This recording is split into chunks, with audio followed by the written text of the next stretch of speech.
So now Blasi forced to just disengage, doesn't want to risk it, knows how important this third match really is.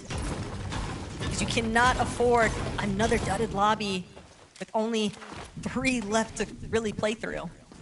That was close too. The initial shot was onto XV, but it just wasn't enough damage. And right when they thought it was done, some more shots coming through from another team that was lurking in the surrounding areas. Speaking about lurking, Dexy Fido. Do ping and walks? No, it doesn't seem like it. This could be huge. This is also part of the risk that's involved with not getting that immediate 50-50 off-spawn win. But, you know, Walks, they know. We didn't wipe them. We're going to have to deal with them eventually. They're not just going to forfeit Latte Landing just because we got the better drop. Fido. Crouch walking overhead. Walks. Try to clear out some space. Underneath. Good news for both of these teams, though. Barco and Kire haven't decided to get involved just yet, but that might be the indirect measures that actually bode a little bit better there for Ping and Walks, because it would probably deter Dexy and Vito. There's a third party. Juice isn't really worth the squeeze at that stage. For Skyjump and Momsy, though, they do have an Elim already. They've been dominant at Wonky, kicking off the day in the first 2 matches so far, and it's looking no different here in the third. I got high hopes for them. Our community also definitely looking to try and cheer them on. Kurama and Akira doing a great job to kind of mimic the successes that we saw from Sky and Scroll in their Major 1 finals. But for Izzy and Nosif, Prism and Casper, this is a fight that could definitely drag out. That's the last thing you'd want. 4 fields, a little bit outskirts, far east. Can be a very difficult position because it's just not easy to build up hard materials from this spot.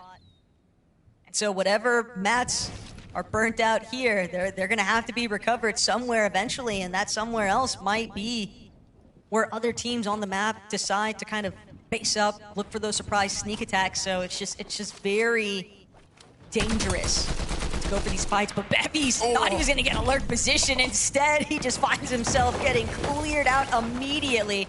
Doesn't even get the chance to escape here. Where's Axe Force? That's the only thing left to question. He's on the opposite end. Also, just 2 split from his duo. They thought they were gonna have the 1-up on this fight. Instead, they find themselves just hoping that they can even keep this lobby run going. Not a good look. Didn't even have the chance to place a build. Axe Force now is in a world of trouble. We'll see where this zone does close in the next 5 seconds, but Bevies and Axe Force, they're gonna have to be playing comeback now. At least with 5 slices of pizza, Axe Force can afford to tank up a little bit here, but that reboot is just going to be the bat signal for everybody else in the lobby that's on that eastern portion of the map to just try and take him out of the skies. Velo and Savage. A little bit of a stumble in game 2. Rough zone for them to work with. When it pulled towards that lower elevation, it just left them a little bit more exposed than they would have liked to have been on their rotate in. Still, this south section, Frigid Fortress, it's got enough for them to try and make some magic happen here in game 3 maybe. It was that 7th zone surge. It's getting the best of a lot of these teams. Savage Velo being one of them. But once they make it past that, I mean, the end game, it's more their element. Rax, Glove Sheet, we've talked about how close they were in the finals, and now once again, they are incredibly close, being the cutoff, the qualifying here in 8th place at 94 points going into the match. So all they've got to do is hold on.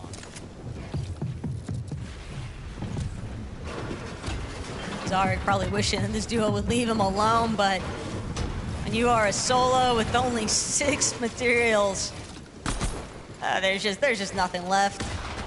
It's build, Xanthify Ein, they should be able to confirm another 4 points here. I'm sorry, doesn't get a shot that he needs to, so Xanthify Ein will be able to find 8 in total to start things off, but still a bit of an uphill battle. You never know where other teams might be lurking. Edra hidden inside the bush, and if you're not checking your bushes, that's when things can get dicey right now. They've got a timer though, it's their HP. They're gonna be forced to use something, so they have to take the shots now before the splashes have to come through, giving away their position. The issue is, not enough shots, honestly, were connected for how worth it could have been. And now when they're forced to build up out of zone, this is where the danger can increase. Problem is, if these duos actually commit to fighting each other for too long, both of them not really having a whole lot of white heals to work with. It could just be a fight over the vending machines themselves, but it's really just that delay to the rotation into zone. We've seen so many times before already in these past 2 games even, how difficult it is for teams to actually make it inside the edge of zone. So when you're stuck out in the storm for way too long, you don't get that dead side approach. You are just a walking target. It's JSN managing to find good elimination there for him and Skozer. Nice little refresh, every little bit helps here. And that leaves Retro in a really awkward position now. Has to try and figure out whether he can even 1v2 duo just over ahead of him. But with how much foot traffic is actually local Sandy Strip right now, it's not really in his best interest to try and force this engagement. He's just hoping that he can do enough to prevent Skozer and JSN from closing in. Maybe the rest of the lobby is enough of a deterrence. They don't want to give up their positioning just yet. Northeast zone. There's a lot of big names around that area. I'm hoping that we see moving forwards here. So far though, Jason and Co, I mean, they've got spare loot, spare heals. Just trying to kind of play the waiting game. There's so many more sneaky plays with Net Surge coming into play. You've got to be extra aware these days. It's one of the most crucial things to keep in mind. Xterri adapted. 123 below is the Buell Pohawa. I'm hoping they're aware.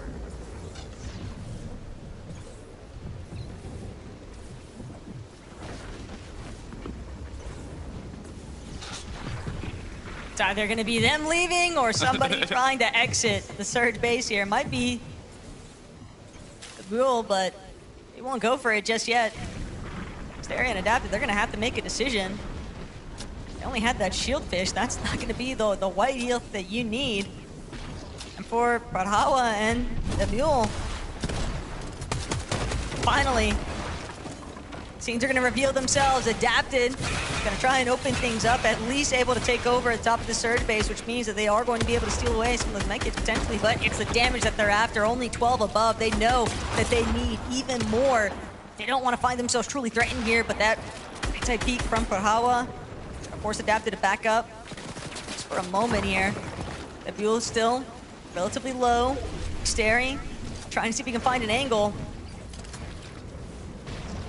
But the constant ticks between just above and just below is a very uncomfortable position right now for Xterri and Adapted. They're going to need closure. And for Pohawa and Dapio, probably not happy with the fact that this duo is actually chosen to try and sneak up on them like that. Might just be waiting for a chance to pounce.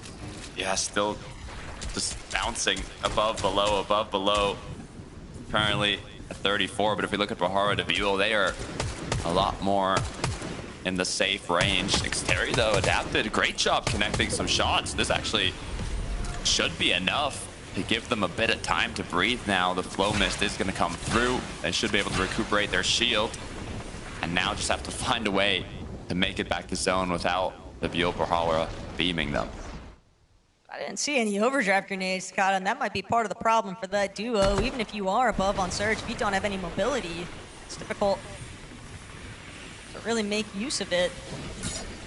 Playing catch up to the rest of the lobby. Ali, Lusha, starting to make their move in. Con and Faded, incredibly split from each other. Don't know if they even realize that Faded is stuck behind them, healing in a box. That's going to leave Faded just so exposed. But finally, Xterri, Adapted, looking to see if they can close things out, but Brawlhalla refusing to budge with that mule, and that's gonna force Xterri to be sent packing. I don't even know if he's gonna be able to make it to the venting in time. He's just trying to see if he can get the heals going. And for Brawlhalla and Debule, though, it's been a bit of spoiler having to deal with that duo. All that surge that they've just been above. Now they find themselves nestled slightly below, and Xterri's choosing to send shots towards Debule. But he is just so far out, Takada, from where he needs to be. And as a solo now, 3 bandages. The ticks from zone gonna be way too much to deal with here. These duos have essentially just costed each other at this stage. The Buell goes down now on the venting. Brawlhalla left alone, and as the storm ticks come through, there's just 1 tick left. As Brawlhalla gets eliminated, Howley as well playing as a solo. So many devastating Surge teams going down. I don't even know what you do if you're Howley here. He's got Synox close by. Skyjump moms, so you don't want to let the attention come to them, but this is it. It's all or nothing. Still 92 below, 3 pizza slices left. Are you going to try and tank it, Howley? Are you going to play aggressive?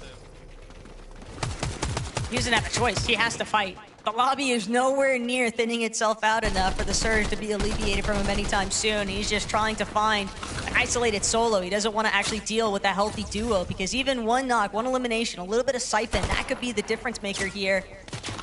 Need some space, but Haruko Akire, as they continue wrapping around the same mountain face, they're not going to leave any openings, no cracks to shoot through, as Howley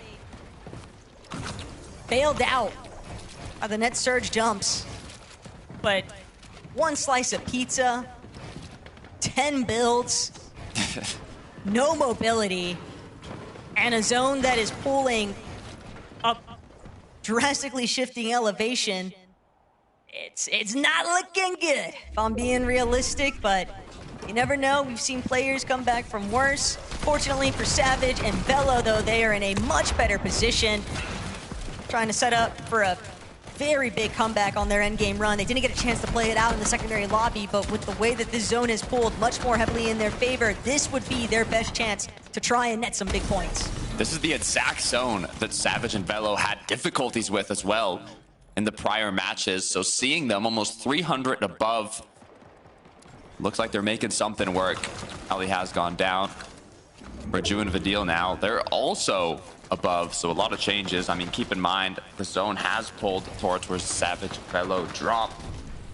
For Vidil and Ju, on the other hand, they have had a little bit of a rotate, so it's good to see them feeling pretty confident here. Ju, definitely one of those players where you let him get 1 elimination, you let him get another, he just continues to keep the ball rolling. Certainly a momentum-based player, but a lot of teams starting to really get caught out currently. Again, the shifting elevation changes. It is brutal when you are trying to decide, do we work our way up the mountain? Do we try to build up this hill face? Do we try to stick halfway or nestle into ultimate low? Mustache, Vanya, slightly lower position here. You always want to prepare for the most difficult rotate. So if there's a possibility that it's going to pull up the hill, it's good to kind of play at least halfway up. So if that does happen, you're ready to make the rotate happen. Kiro for Strokey now, 6 below. Overdrive comes through, shots connect. Sofsky can for Strokey make it into zone now, though. They've done the damage, just 76 above. They're going to need more. Quickly drop to 6. Just 10 ticks on the Chug Chug left. The Flowberry, or Flow Mist on the ground. Look, they don't have anything to work with here. They're going to have to crash out into somebody's box. They need to get aggressive. They can't pick and choose. The clock steadily ticking against them right now. Teams caught a little bit more towards that backside of zone, but Akira and Karama, they wanted to be here in the first place. They were waiting for their chance to strike. They're going to start trying first from the low ground, but they're tarping up, they're ramping up, waiting to see where the rest of the lobby is sort of settling into. They have the luxury of picking and choosing their targets compared to everyone else, but Savage and Velo might have to duke things out. The duo just on the other side of their wall. Savage trying to get aggressive here. One good shot going to connect onto Ein, who's sent packing, but Velo still looking for more. A lot of tags going inwards, but they're not able to actually claim the eliminations. The lobby actually taking care. Some of those goodies that could have been theirs start to shift, start to work towards that front side. Velo loses a good chunk of his HP. Has the heals to recover it though. But Badil and Ju are definitely setting up nicely currently. Anya and Merstash though, trouble has struck at the worst possible timing because this drastically shifting elevation is gonna force Vanya to leave Merstash behind. Can't even attempt to play for the revive. Instead gonna have to use his last pizza, take every single one of the slices, tank up a little bit of Storm, and hope that he can find some form of recovery from the backside of the zone. Saido, though, this is the match that they needed. They didn't kick off the day strong, but now they were able to pick up 7 eliminations. Podesai is left alone, though, and Velo as well. Once again, you solo clutched game 1, Velo. You weren't happy with your Heat's performance. You have a second chance, your final opportunity with a big knock. Make it count. That's the delivery he needed, though. The siphon from Ju is going to ruin things for Badil and Ju, but that's going to be the silver lining here currently for Velo. A chance to wait and see where everyone else is kind of moving in front of him. So many pizza slices left to work with, too, taking up these ticks of Storm. Now, recognizing high ground, a little bit distracted here. He's going to make his move in. Manages to go without having to tank up too much pressure from the high ground team. And he's actually front side of elevation here on this hill face. Looking back, Badil could be a victim here. Velo recognizing that's a player that's gone down, but is being gonna run smack dab into the center of where Velo is facing. Doesn't realize he can maybe try and claim body loot off a sky jump. Didn't get a chance to actually see. You talked about it. Ping Walks, they went down in the early in the first matches. This is the first end game we've actually seen them in, and they have to make an impact. They cannot afford to not have a massive game here. But meanwhile, you have players like Akira Karama on the low, an incredibly healthy duo facing off against the solos as shots continue to come through. What a clutch, though, from Poda's side to find himself in a top 4 position. Ping and Walks, though, they're looking for target practice. Akira and Karama scrambling to try and stay towards that front side of zone. Velo caught in the middle, just sandwiched between 2 healthier duos, and he'll finally be brought down. But top 3 is exactly what him and Savage needed. Now, Walks, Pingu, Karama, Akira challenging each other for the high ground. It's going to be Karama and Akira to bring it back yet again. Victory Royales couldn't look better because they are scaling their way very comfortably into that first place position on the leaderboard. The back-to-back consistency, not only coached by Sky and Scroll that had an average placement of 4 in the Div Cups leading into this, and now Akira Karama are doing the same. Desk, this is getting crazy. C'est fou, encore plus for Akira and Karama. Congratulations to the Gentlemates. They have done it again, and they've done it in style, Mini Miner. Yes, they have. Really excited to see these guys. I mean, winning back-to-back games. We knew what they could do. We know what these guys are all about. We know the talent that they have, and they don't need the high ground. They could do it down there on the low ground. Really, really great stuff from them. And this lobby, it's too easy for them, Levin, really. I know we said they were being coached by Sky and Scroll, but did anybody check if it was Sky and Scroll playing? I mean, right now what I'm seeing from these guys is complete and utter control of the low ground. They understand when to take it, when to cut off teams, when to tank it, and use that space to fight. Does this not reminisce of Sky and Scroll fighting in the back top of the weekend we just watched? I mean, it looks quite similar to me. Regardless, I'm excited for these guys because it's been a community sentiment. I think everybody wants to see the Gentlemates fans show up again and do their thing in Dusseldorf. And for them to be able to do what they did last year with all of the different international duos they had, for them to be cheering on a French duo in Akira and Karama, 2 of the best, you know, the French scene has seen in some time, I think that'd be really exciting. And with back-to-back wins, you know, a solid first game as well, like they're going to be looking comfortable now. Well, we're going to head to a short break. When we come back, we'll be discussing the next 3 games. Don't go anywhere.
Welcome back to FNCS. This is the second chance qualifier, and Akira and Karama have got the memo. They just got back-to-back victory royales, and they're sitting proud at the top of the leaderboard. But they're also accompanied by another French duo sitting below them in second. We have Skyjump and Mumsy. So far, a great night for the French, and a great night for us as well. We've got 3 more games of Fortnite to go. And if we take a look at the standings, you'll see from that last game that Vidil and Ju Mini Miner have managed to climb within contention, within the top 8. And remember, we're sending 8 duos to Dusseldorf tonight. Yeah, it's another good game for Vidil and Ju. They had a bit of a wobbly start to the day, going down to the Surge, and of course in the Storm they had a bit of trouble there, but back-to-back end games for them. 7th place in this particular one, a few eliminations as well. And again, we spoke about it at the beginning of the day. These guys have all of the experience to qualify on through here, all of the talent, and Vidil here was managing to solo clutch up a couple of extra placements as well. So well done to these guys. Yeah, I'm excited. I'm excited to see these guys continue to heat up, especially if we can get, one of them, real good Vidil solo clutch games. Or one from Ju. We know Ju has it in him as well. I was going to say, Ju's been on his own a couple of times, and he's been performing. And you know what? Mr. Savage and Velo, talking of performing, Velo has been holding on for dear life to get those all-important placement points, Levin. We said he might have to do it, and I think he is rising to the occasion, truly showing the lobby no remorse at times in this game. I definitely think if he can continue to play like this, not only will they deserve a spot at Dusseldorf, but they will be definitely one of those strong teams on day 2 who you could see, working your way into the final. At the end of the day, right, obviously, we talked about the concerns we would have with this duo. Mr. Savage, obviously, again, are they going to be as locked into the meta? Are they going to be as comfortable? Can they be as consistent? You don't need to be. If you can just keep doing what they're doing right here and just hitting all the shots needed, right? Savage goes down, and Velo, again, he's just in his flow state, it feels like. Just so good in these endgame moments. Flicking, hitting shots, finding players, finding these little sneaky positions to hide in as well. It's something that I think a lot of players that are maybe newer to this sort of level of lobby wouldn't necessarily do. He's very confident, very calm in those endgame situations, and that's exactly what you need at this stage. So hopefully for them now, this is a great sign of things to come when it comes to the Major 1 Summit. I wonder if we can see page 2, because I'm curious to see who else is currently able to make a jump into that top 8. You see Howley and Lusher there. This is a duo that I'm definitely expecting to be back on that top 10 page at some point tonight, Levin, because they're a team that we associate with consistently making it to the end game. Yeah, for sure. Again, I talked about how, they have some of the most screen time, it feels like, in this FNCS Major. We've seen a lot of them. And at times, for the most part, it's been quite positive. And so hopefully it'd be a shame to see them sort of fall away now at this final opportunity here. So hopefully they can, pick up the pace a little bit. Maybe we got to get them back on height, Maybe that's the solution. Yeah, definitely. I mean, I was looking at the 12th there as well. Podesite and Sato moving up 19 places. We haven't really seen them throughout today. What did they get there? It was a 4th. We saw, of course, Podesite clutching up there at the end. 8 eliminations for them as well. We know what these guys are capable of. We know what they can do on paper. They just haven't necessarily been showing it so far today. But that last game, hopefully for them, another sign of things to come. And maybe we'll have a top 3 that's all French. We'll have to wait and see. And Ping and Watts, guys, are now in 20th. They finally made it to the end game, Mini Miner. Yeah, nice to see these guys in endgame as well. Of course, they've had some struggles in the early game stages of the games here for them. It's not been easy for them. 2nd place in this game. Nice to see them come alive, 11. Again, 2 fantastic players on paper. We just haven't got to see the full extent of what these guys can do. But realistically, you should expect these guys to qualify through. I think the fun thing about this game was that it very much looked like the Ping and Watts games of old that we used to see from them in 2024, right? Where they sort of like, it's time to drop down on height and get aggressive and they'll do what they need to do. Of course, it doesn't translate into the win there, but more of that from them, I think, will definitely make things interesting as we head into the back half of the tournament. I don't think I was about to say, I don't think I've We've seen a duo go up 30 places in one game alone, but it's proof that they are going to be able to get within contention if they can ace these last 3 games. We're halfway through tonight's lobby before we decide our final 8, and I feel like this is the duo that's perfectly capable of that. The question is, though, are there equally experienced, in fact, even more experienced rivals, Mustache and Vanya? Are they capable of doing the same? They went up 8 places in that last game, but again, they're not making it deep into the end game still, Mini Miner. That's the problem. I think they have the potential for it, and I think they have the potential to do exactly what Ping and Wox just did. But the problem is, as these games keep going on, it just makes it less and less possible. I think if we were in a sort of last chance qualifier, win and you're in type format, I'd still be backing them. I'd say, yeah, I can see it. Game 5, Game 6, Mustache and Vanya find themselves in a really nice position on dead side of zone or something, build up to height and win the game. But right now, with how they're playing, they're running out of time. Yeah. Again, I don't want to say I'm losing faith, but the window of opportunity is certainly closing on these guys. And so if there isn't some sort of a big pop-off game sort of now, you know, you've got to start really looking and considering whether or not top 8 is going to be that possible for them. We need to see more. We definitely need to see more from these two. It feels like it would be so disappointing to not see them on LAN. I mean, the fact that we have this second chance qualifier should be an opportunity that these guys should be grasping. But Vanya's already played with Vox, he's already played with Ping this season. Mustache didn't even make it to the heats of Major 1. These are 2 players we cannot concede making it to LAN, yet on paper this season, Mini Miner, it's not going to happen.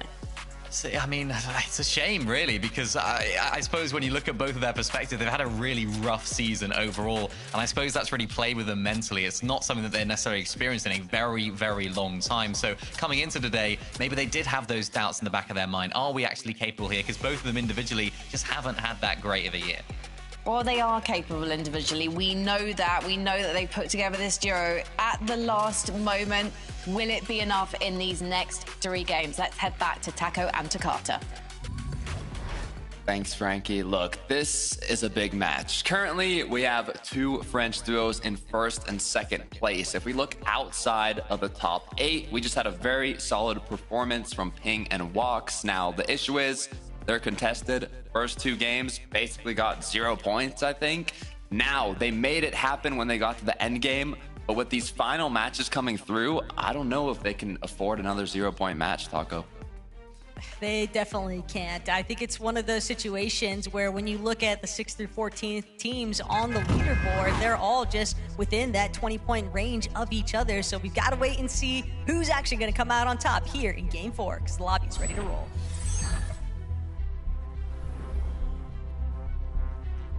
It's starting to get exciting here. But also the pressure is starting to get felt. We'll see if they're able to make something happen.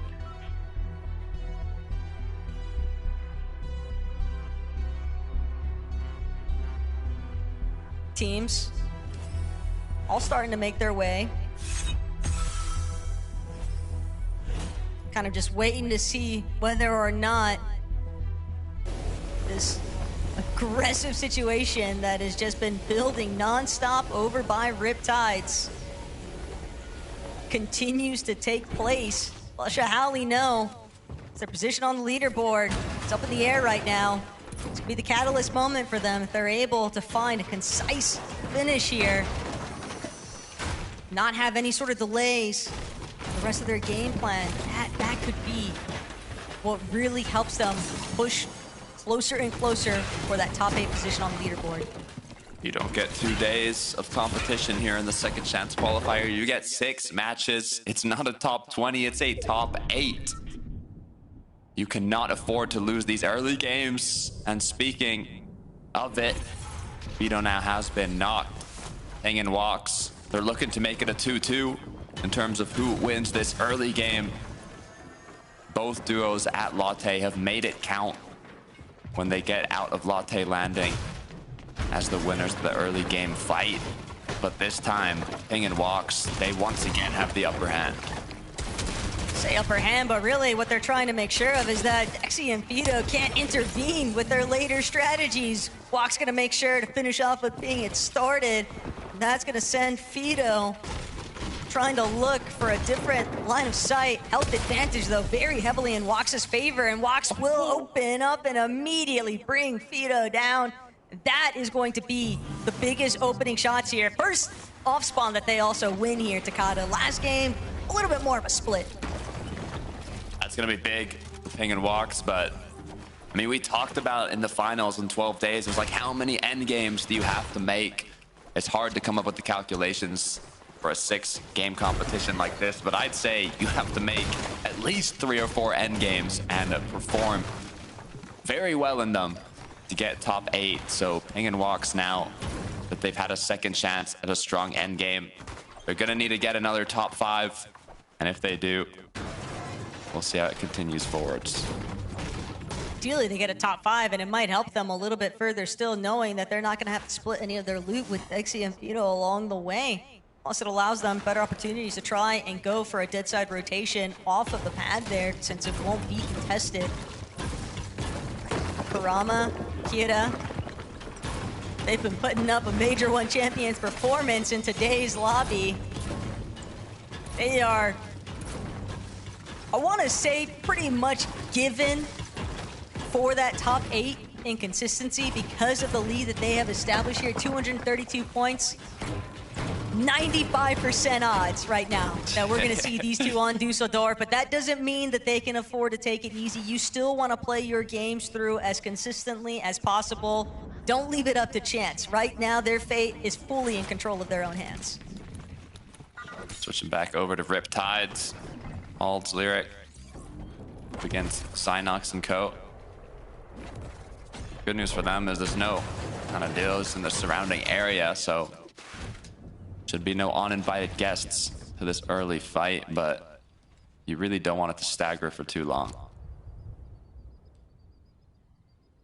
All these, Lertix, Voldex, Synox. Bit of a stalemate currently. Riptides. Looks like they might have company sooner rather than later, but as the storm pulls in, they'll be left. Try and fight it out for a little bit longer here. It's Mr. Savage and Velo. They're just looking to see whether or not they can play an endgame as a duo pairing. We've seen some great solo clutches from Velo now, managing to find 3rd place and a 9th place finish, but it would be better still if Savage was right there with him.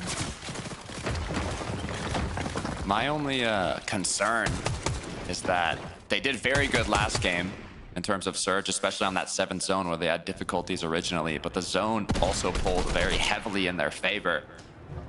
So I'm hoping, you know, if it does end up being a far zone pull for them, they can still get the damage that they need on the rotate. Skyjump Momsy, though, this might be the first match where they haven't kind of got out of eliminations off the start.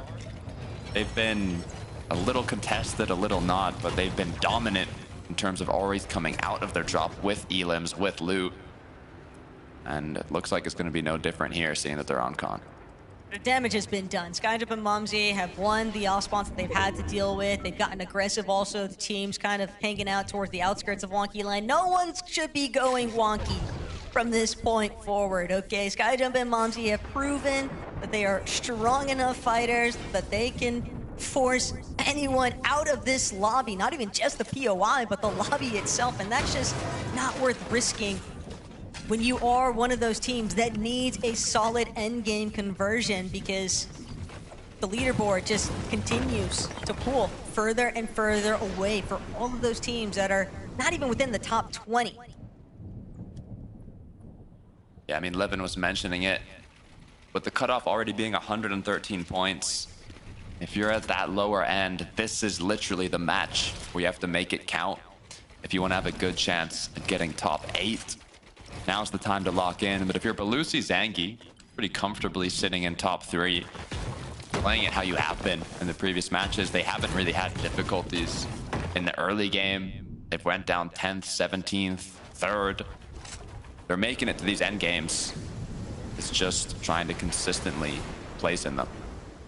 But they still don't have enough of a buffer zone to escape top 6, 7th, and 8th. I mean, 118 to 146, one early game departure for Belusi and Zangi, and suddenly you find yourselves really trying to scramble yet again. So, yeah, all they're really trying to net right now is just making sure that they find at least top 15 performances from this point on.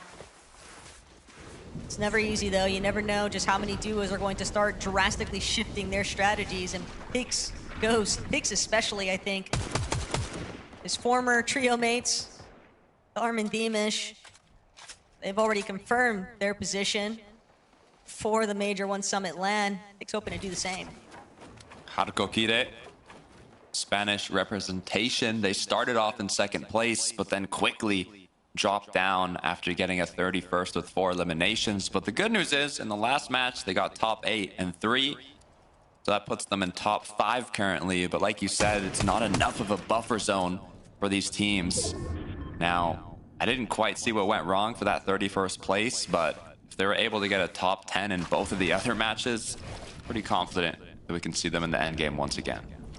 I had to guess it's probably got something to do with the way that these zones have been pulling over this shifting elevation. It's really tough when you're having to just burn through so much material, scaling up the mountain face, then going right back down it. So many players, when they lose their duos, you know, they like to sit about those halfway points and look for those pick-off opportunities. Ju and Vidil, though, contested Humble Hills to open the day, but other teams might have different intentions here. Axe Force and Bevies continuing to get scrappy. 3 eliminations already. This is very much ramping up to be a circumstance for Bevies and Axe Force where they've realized we don't just need a strong placement, we need a lot of eliminations to go with it if we really want to play catch-up. Yeah, I mean, we did see Ping and Walks go up 30 placements in a single match. Now, it took a really big game, but this is the big game you need if you're Axe Force and Bevies right now. From 45th place, it's almost an all or nothing here in this match, so hopefully we see the confidence come through.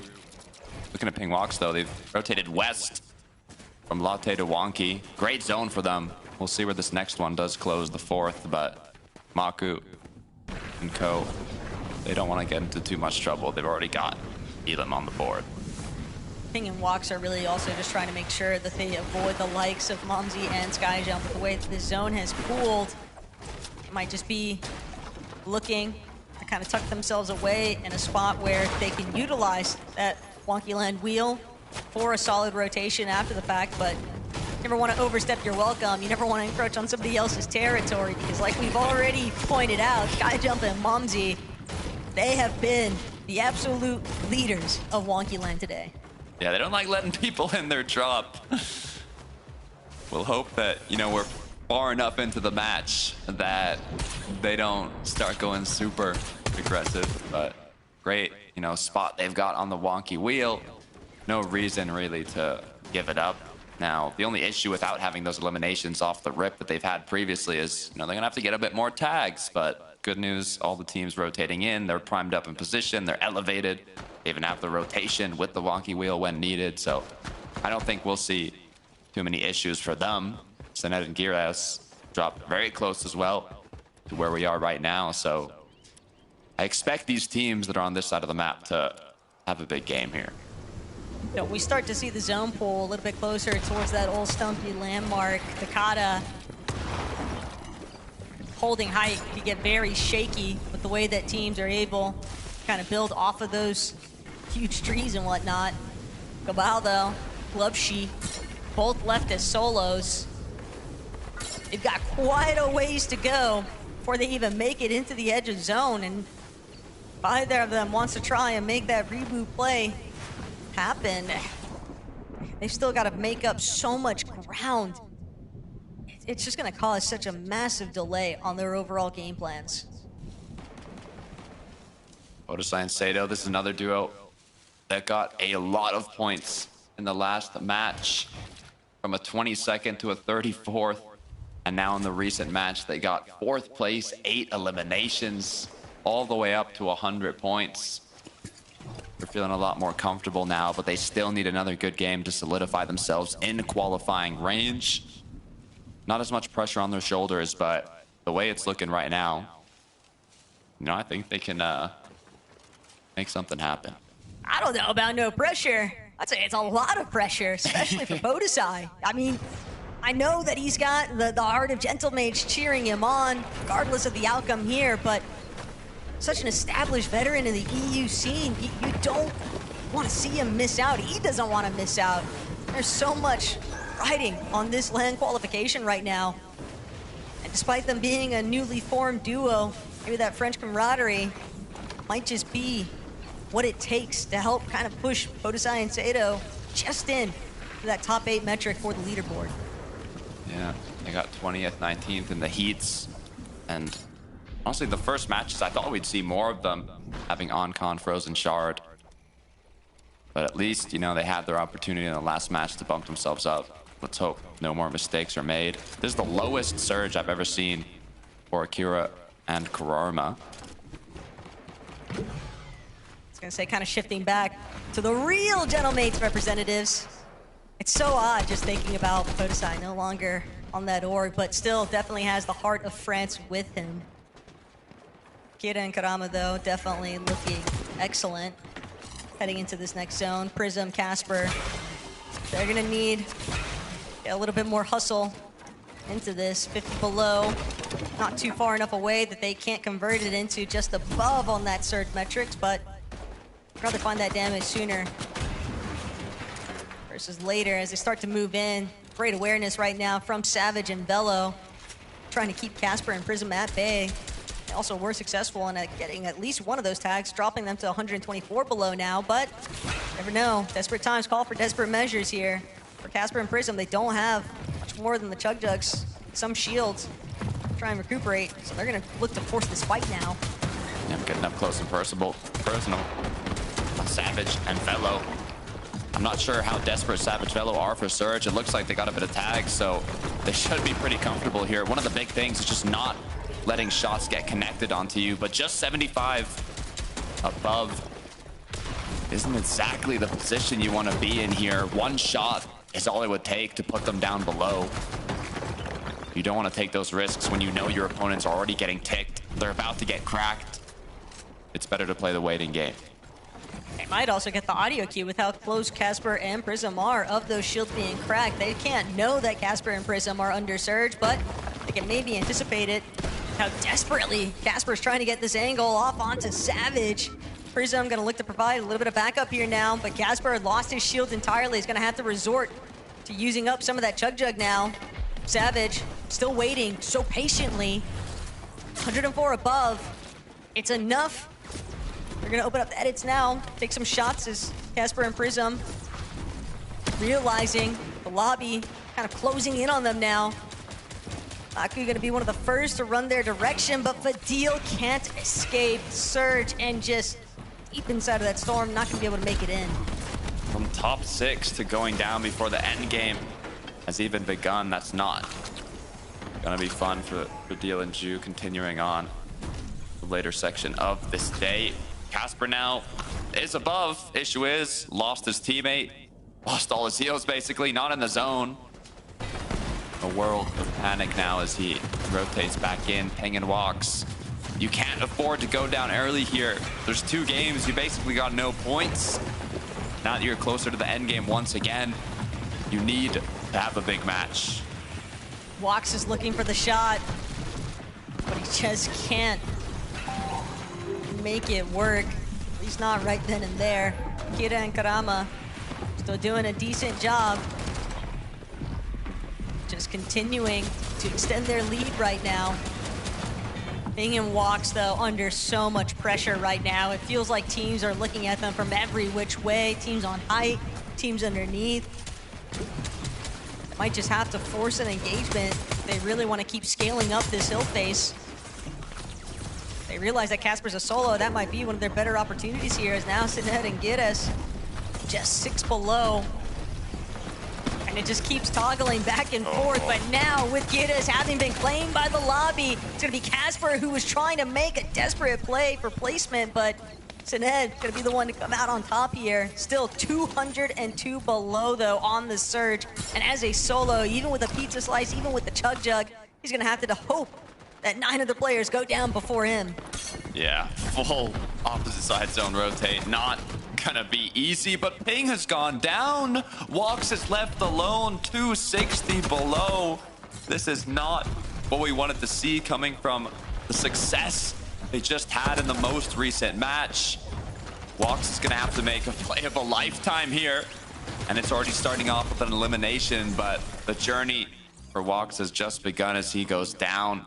The Buell as well falling shortly after. I do see Savage Velo though. They're looking good.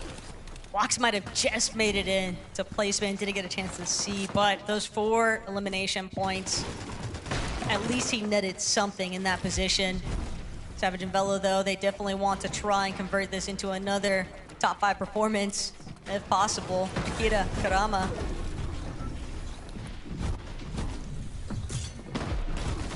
Just waiting 5 to leave. eliminations. They've got more than enough time.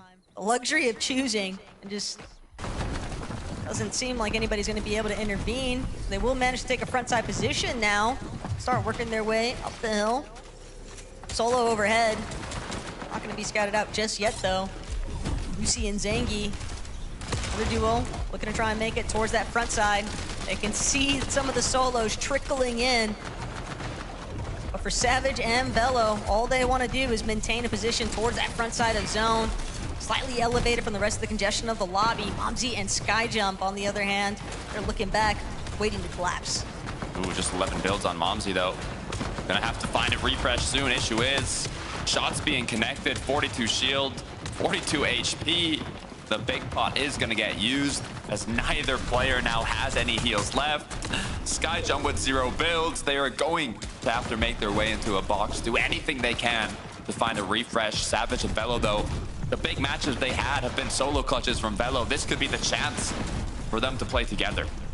They've already got an elimination apiece for each other, and still choosing to look back. They can tell some players in this lobby are definitely struggling here. Savage gonna make the first departure from their position. Grab some of that loot. Overdrive grenade, send him forward. Backside of the zone. Can be a little bit fickle to play through, but some materials, they'll be able to make it work. Rama and Akira, they just have so many heals in these low layers, but Savage gets caught out. Sato and Podesai on the high ground right now, though. They have not been content with their position on the leaderboard. They want to see if they can draw that lead further upwards. Velo try to see if he can make something happen here, but one more time, gonna be sent left to his own devices. Big shot gonna connect, and already Velo gonna get the ball rolling here, but Zangi, despite finding such a nice elimination, Velo doesn't even get a chance to celebrate it. Still, it's points, it's some placement, it's something to contend with here as Podesai and Seda now very firmly on height. The last match, they got 4th place. Before that, though, they were in the bottom end of the leaderboard. If they can get top 5 once again, it might just be enough to push them into the top 8. From the bottom to the top, now controlling the height. The issue is there's danger on low.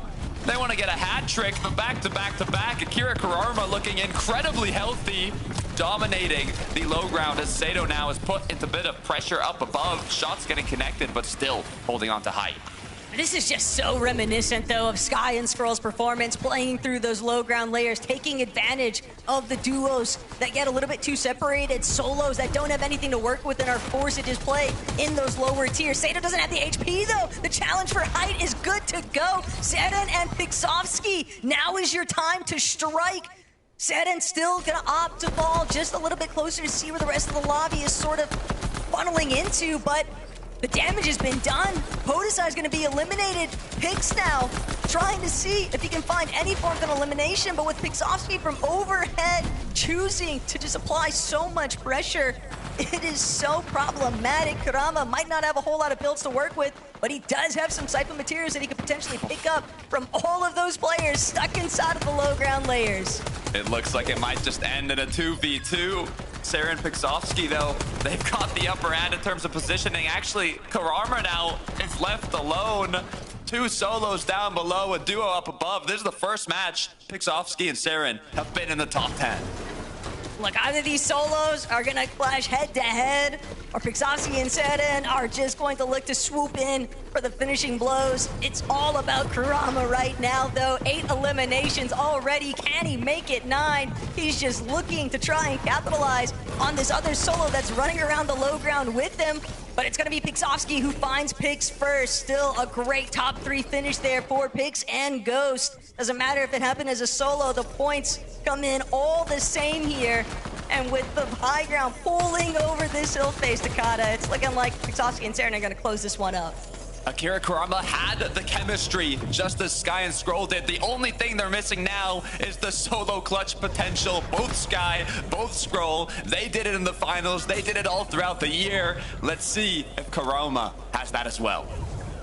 It's a waiting game right now, though. Seren doesn't have any white heals. Kurama actually had those pizza slices, the Chug Jug to work with. The spoils of their efforts here right now. Kurama content to just sit deep inside of the storm. Seren and Pixosky, they're hoping, they're wondering, when's this guy gonna actually show his face? Seren now gonna be sent on a lone wolf mission to see if he can find where Kurama is at, but he's got this stockpile of goodies. Seren is already down, 10 left in the Chug Jug, and Pixosky can't figure out where he's at. Kurama with the hat trick on a victory royale finish, just excellently played through that endgame. I am speechless. I really don't even know what to say anymore. Akira, Kurama, they are playing at a whole other level. I mean, this is absolutely incredible. I need Frankie, Levin, Mindy to take it away because I am lost for words. The audacity of these guys to do it not once, not twice, but 3 times in a row, and with a heal off, no less, Mini Miner. You know what? I was holding out for that heal off for once in my life. I really wanted to see it, and I wasn't disappointed. Well, this is incredible. What a performance from Akira and Kurama. They have just been putting on an absolute display of excellence today. And the cast has mentioned it, playing a lot like Sky and Scroll, down on that low ground. And it's just been excellent to watch them all throughout the day. That's their third victory royale, I should say, in a row. And we spoke about it at the beginning of the day. We felt like these guys had a little bit too much for this lobby. They were too good, really, to be in this position. Had a bit of an upset, really, I guess you could say, in the major finals. And they have come out to play yet again today. Pretty much, you have to imagine, qualifying through already. Even this end game, really nicely played. Got very fortunate, you have to say, with that 12th zone, of course, not quite working out for the team up on height, of course, because it came all the way back down. But even here in these final moments, just finding all of these heals, that was the crucial elimination. And I think Kurama actually played these heals a little bit earlier than he would have liked. I think there was a moment there where he would have actually wanted to play inside of the zone a little bit longer. I think he started popping them with around 25 seconds to go there, as of course it's one of those where he wanted to play it earlier, he wanted to try and get those heals off, but thankfully it worked out very well. So is this just a case of these guys finally not having a troublesome off-spawn situation? They're able to handle that now at Battlewood, and now it's plain sailing for these guys, because that was a problem for them way back in Grands, Levin. I think the key thing when you have a team like this, right, is they have the talent, right? Everyone's been telling them that all season long. You guys have the talent, you have the ability, showcase what you can do. You now have the guidance of a top team who's done it. They've shown you that pathway. They've set that path. They've shown you, they've guided you. You just have to follow it in, to hit the shots they know they need to hit. And I think that's one of the key differences here for them. Well, it's been fantastic to see. Can they do it for a 4th time? I don't know, but I do know we need to take a short break. When we come back, we'll be discussing the other duos in the lobby.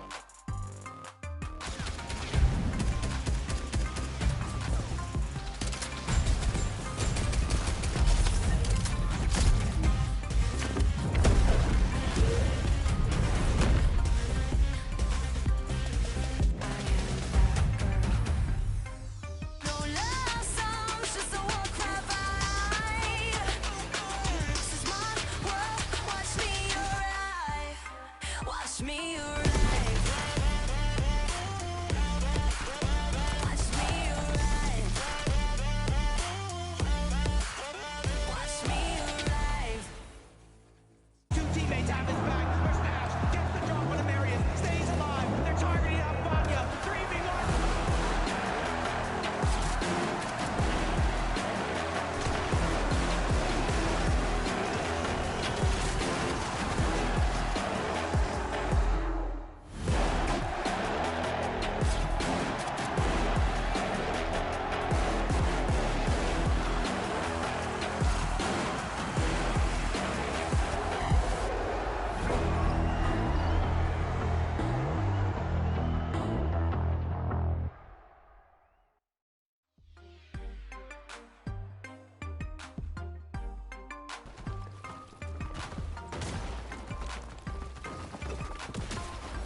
Welcome back to the FNCS second chance qualifier, and it's been quite a night for the French because so far Akira and Kurama have managed to get 3 victory royales back to back. A fantastic night also for the likes of Skyjump and Mumsy, and we're starting to see Podosai and Sato work out the end game situation and make it to the final few. So let's see what happens to them in the next couple of games. But right now we should talk about Pix and Ghost, because I feel like we haven't spoken much about Pix this season. He's almost been overshadowed by his ex-teammates Dom and Demus and Mini Miner, but he's having a great night so far. Yeah, he is. He was sort of course, playing with Moustache for a lot of this season. That's why really we haven't really seen too much of him because, of course, Moustache and Akira, Pix, I should say, they didn't actually necessarily have a great season at all when it comes down to it. But now finding some real great success with Ghost here, of course, a little bit of a hot and cold day, I guess you could say, when you look at their placements. They had an 8th, a 2nd, a 16th, and then, of course, a 3rd in this last game. But it's actually really nice to see them popping off. Can you guys hear me? I just want to make sure you guys can hear me. I'm here. No, we can hear you. Okay, well, look. Pixovsky, Seren, I think one thing we know about these guys is they're full of surprises, and we saw that obviously here in this endgame. Again, the games are wrapping up, and so you want to start to pick up the pace as things sort of close out. You do not want to see the lobby pass you by, and I think it'd be a shame for them to slip out of them. So to see them have that game, push them up 9 places, very good. Yeah, I think they'll be very happy with that, given that they narrowly missed out on that last victory royale due to a heal-off. And I have to say, Kurama having the luck of being surrounded by Chug Jugs as well. Let's talk about Savage and Velo if we can, because I think that this is a master performance from No Remorse, aka Velo. He keeps dragging them onwards through those endgames, even when he's found himself in these solo situations. I'm repeating myself from the last post-game, boys. Yeah. But it's been fantastic to see the two of them working together so successfully in this last game, Levin. Yeah, I feel like I'm going to be repeating myself as well, right? Because it just keeps on happening where they end up in these situations where, Velo has to get some points on the board. The one thing I will say is this game probably was a bit smoother, right? We saw a bit more action from the both of them, Mini, as the end game unfolded. And so, again, heating up when it matters the most. Yeah, and it's nice to see Savage actually trying to, or getting more involved in these end games, of course, going down there first again. But it's nice to see them both making it there. I think they're definitely heating up, they're definitely warming up. And if they do make it into this Major 1 summer, I think the experience that Savage has on these LAN situations is going to be super duper vital for them. But it's not quite done and dusted yet. There's still a lot of questions. They've still got a lot of games here, 2 more to go to make the most of them. So it's going to be difficult for them. But I think if Velo's still playing as well as he is, they should make it through. The fact is, Mr. Savage is currently in Paris. Levin, you said he's been on holidays. So if these two do make it to Dusseldorf, we know that they're going to be putting the hours and the practice in, because Mr. Savage has got a reputation to uphold. He doesn't want to disappoint the fans, and he rarely does. He's always showing up. So fingers crossed for him. Also, fingers crossed for Zangi and Belushi as well. They had a fantastic couple of first games, and they're definitely in contention for making it to Dusseldorf, Mini. Yeah, they've been really consistent, actually, looking at their match history today. They've been really solid. It's a team that we spoke about earlier on in the season as being really solid and really consistent up on height, but they've not really found that necessarily height success in this lobby, and it's kind of working out for them. They've been playing more towards those mid to low ground layers, squeezing out as much placement as possible, because ultimately, Levin, that's what matters. You need to have these consistent games, and they're doing so pretty well right now. Yeah, this is a team I expected to do well in this lobby just because they were one of the teams who showcased this type of ability in the heat, right? And again, I feel like we walked away from a lot of those games going, hold on a minute, Zangi and Belushi, they might have something for us here, right? And again, wasn't able to translate more beyond that. But I think, again, the quality of this lobby means that they have found that confidence again. They've almost found their rhythm and their flow. Did you notice, though, guys, the elim numbers? Akira and Kurama have twice as many elims as the next strongest duo. Everyone else is 14, 13-ish, sometimes a few below that in the top 10. But these guys are doing so well. I wouldn't be surprised if they pick up the next victory royale. And we're about to see if that can happen, because we are ready for game number 5 with Taco and Takata. Look, just the fact that Akira and Kurama have won 75% of the lobbies that have taken place so far today, Takata, that is a disgusting metric to work by. You would think that these guys have been landing North Battlewood Boulevard the entire season with how excellently they're performing here today. And speaking about where they're landing, I'm trying to think now what's going to happen at Summit. They're not going to contest Sky and Scroll, obviously. If we go off where they were landing previously, they'd be contesting Darm and Deemish at the Summit. But let's focus back on the games today, because the next game, game number 5, is ready to go.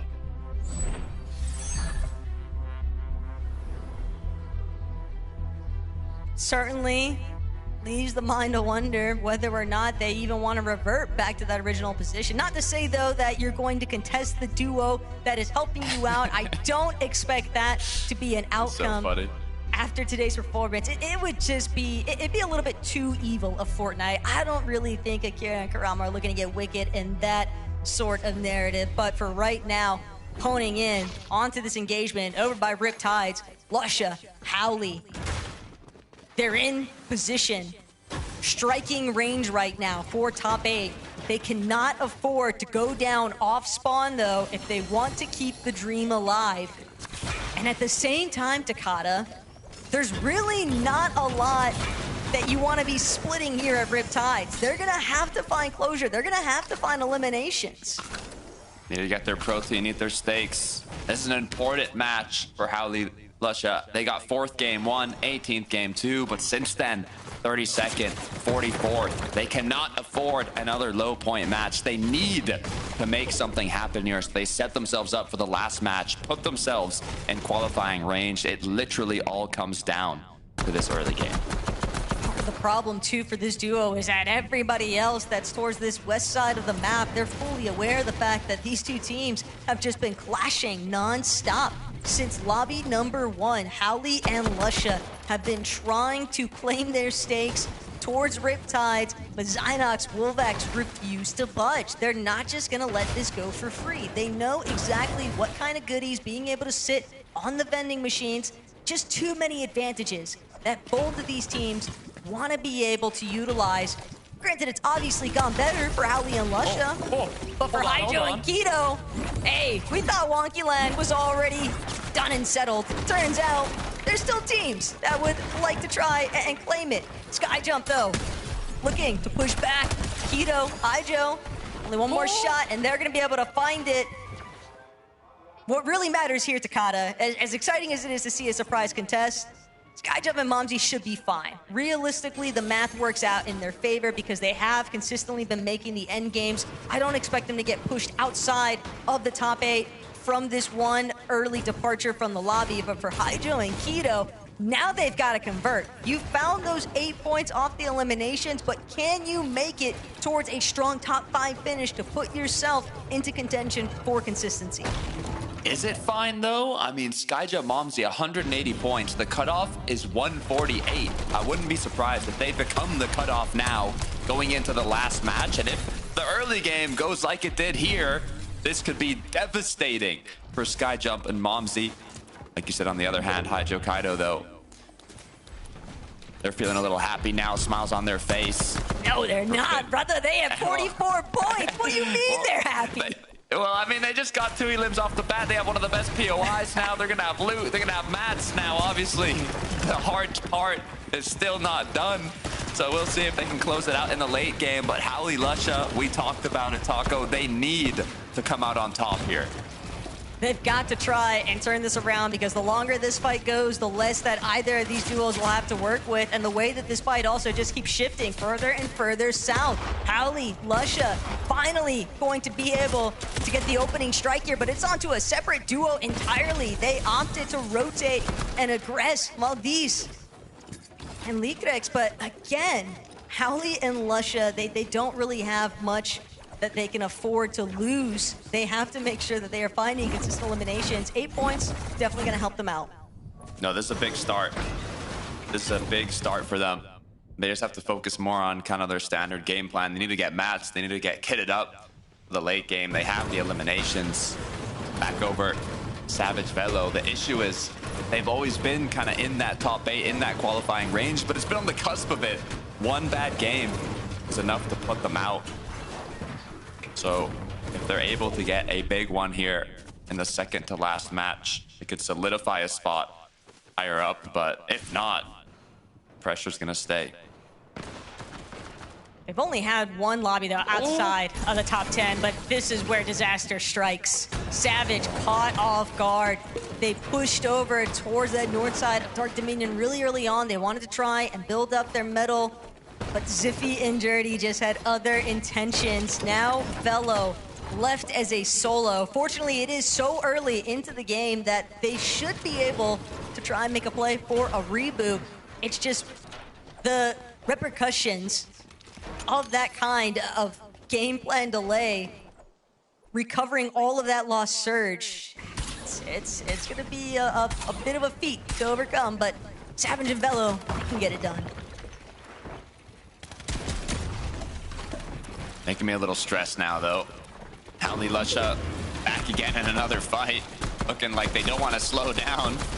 A big shot was connected from Howley, but Lusha has taken shots, so it basically just evened up. They do have control of the vending here at Battlewood now, so the heals will be recuperated as well as the shields.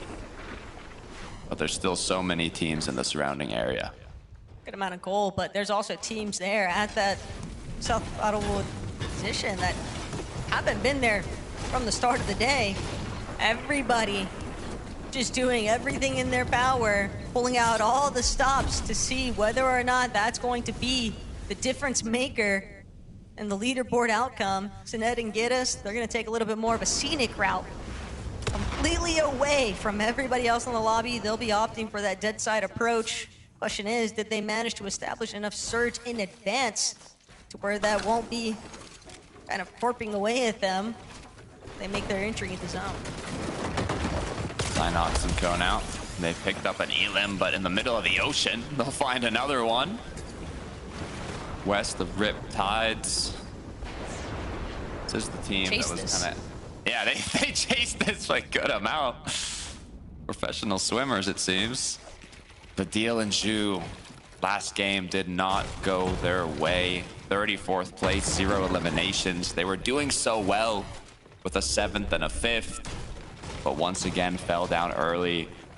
I'm really hoping they can set themselves up for the last match. I mean, in 13th place. Currently, they're a little more than 30 points, or around exactly 30 points away. It's definitely still feasible for them to try and make a good push, sort of leapfrog and overcome some of those other teams inside of the leaderboard. All you need is 8th and above. As long as you can make it there and hold on to it for the last lobby, you will find yourself with a Battle Bus ticket towards the Major 1 Summit LAN, and sure enough, Velo has been able to make the reboot play, but from the north side of zone, you have to know that there's going to be a lot of teams already boxed inside a slightly better position, so they've got their work cut out for them. Fortunately, they've done a decent job of the day. Like I mentioned, only one lobby where they actually fell outside of that top 10 range. They can find another top 10 placement. They might just have done enough to confirm their spots for LAN. It's close, but it's definitely very possible. Looking quite bright, so this game honestly decides a lot for most of these players. Every one of these players has a quick sneaky play. Is coming a 3-2-1, and it will be a success. And that's what you want to see from a sneak play. You don't want the shots to miss.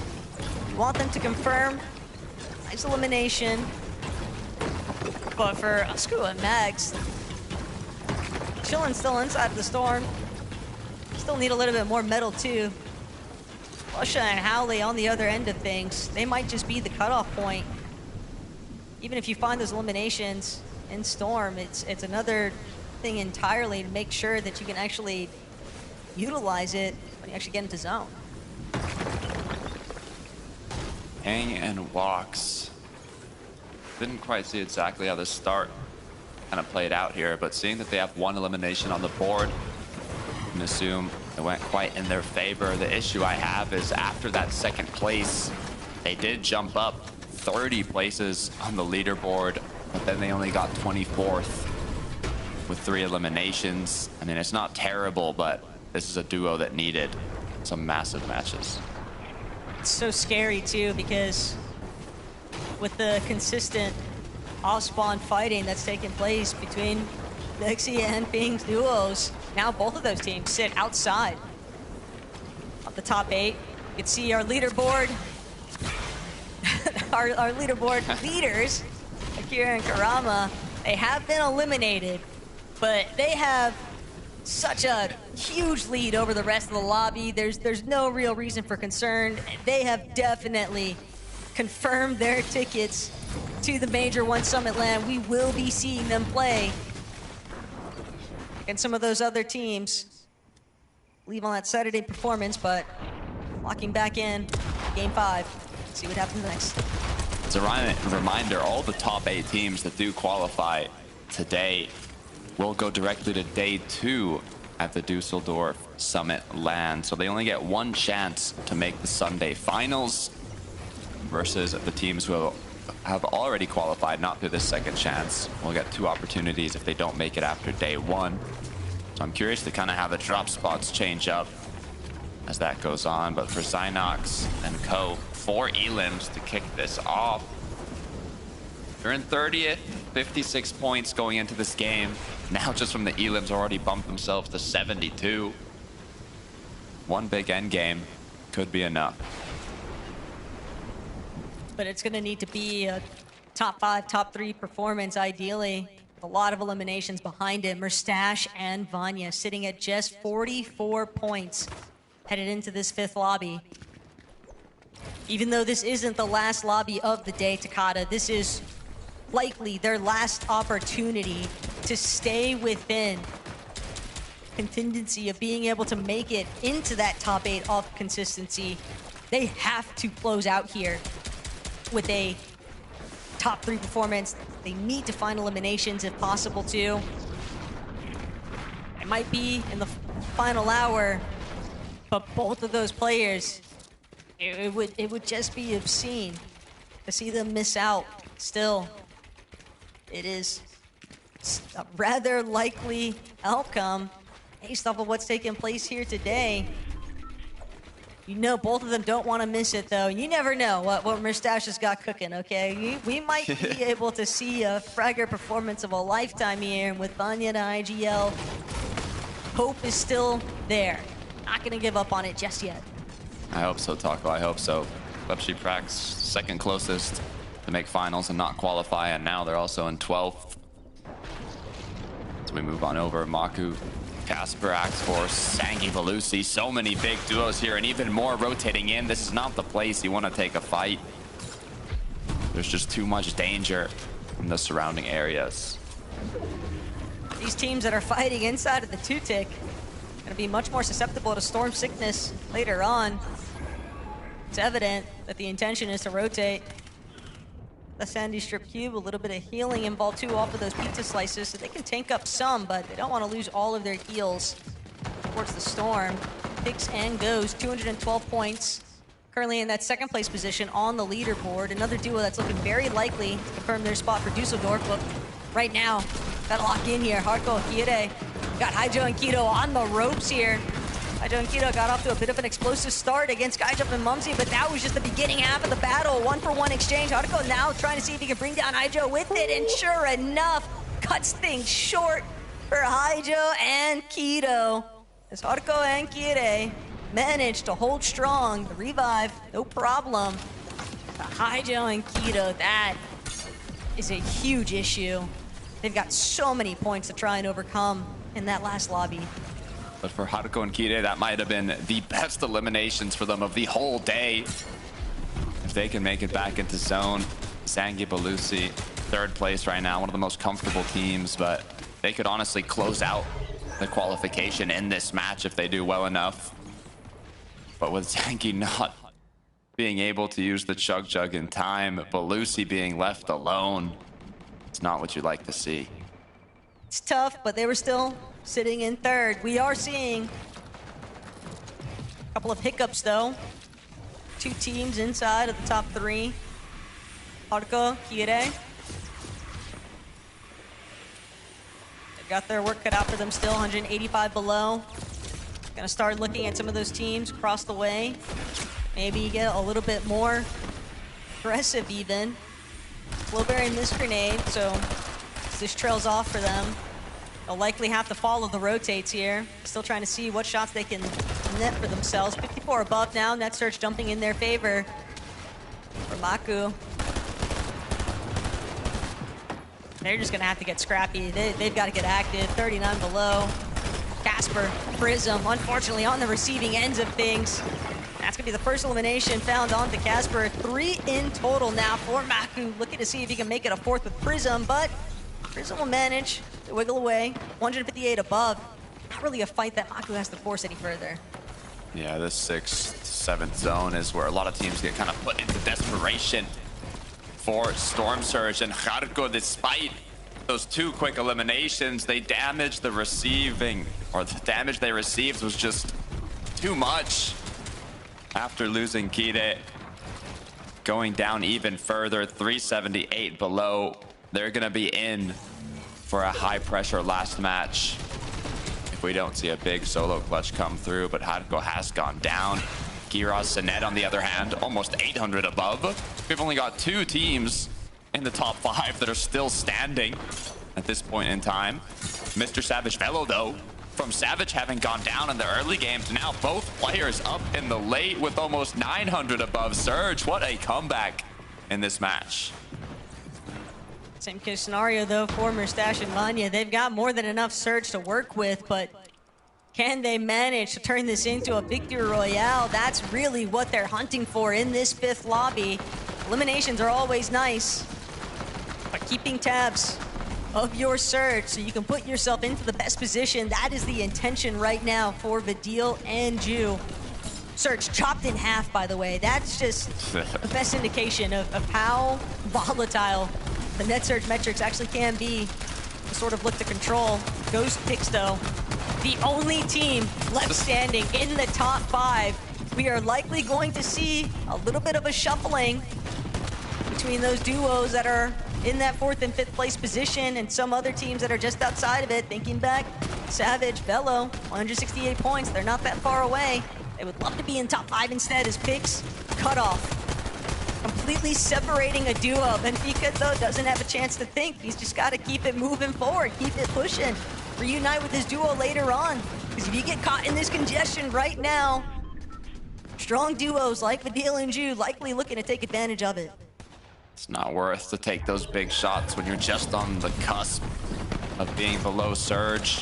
Vidil and Ju now, once again, comfortably above. Issue is they got to find the rotate here. You don't want to suffocate in between other players' builds, but with the knock in front of them, they're going to get a refresh as they quickly go right back where they have their base. A little bit of material to work with. Fairly healthy amount of builds there on Vidil. Ju just continuing to claim even more space in those lower layers. We're seeing Vanya Merstash. Vanya known for wanting to take height, but can he actually make it there? This is 1st and 2nd place at the Global Championship. I mean, these are some of the biggest names in Fortnite competitive. Merstash, Vanya, they have to get the job done. You have Mr. Savage Velo. I'm hoping we see the chemistry from this duo come through. There's been a lot of solo clutches, but if there's any moment in time you want to see both players up, both players performing to their best of their abilities, now is the time.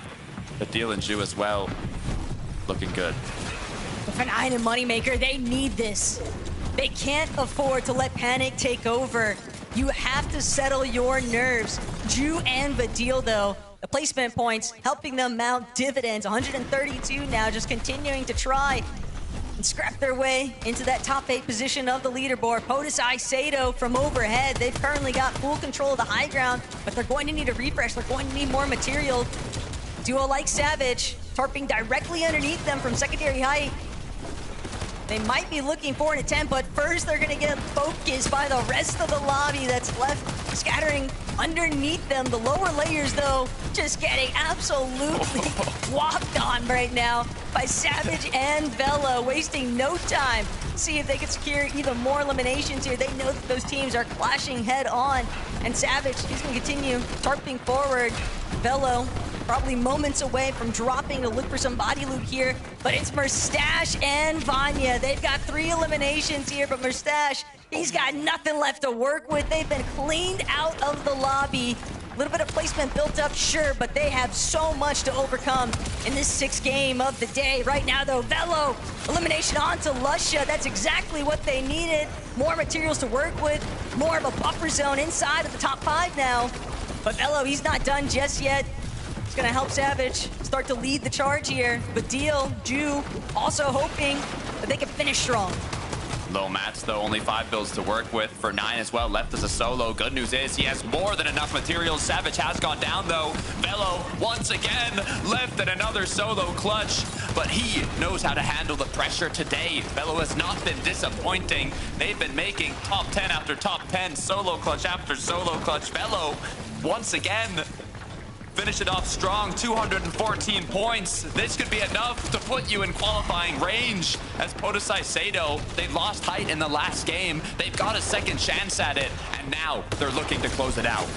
Velo realizes, though, he's been spotted by high ground. He's gonna have to try in 2 versus 1, but he can't hold on.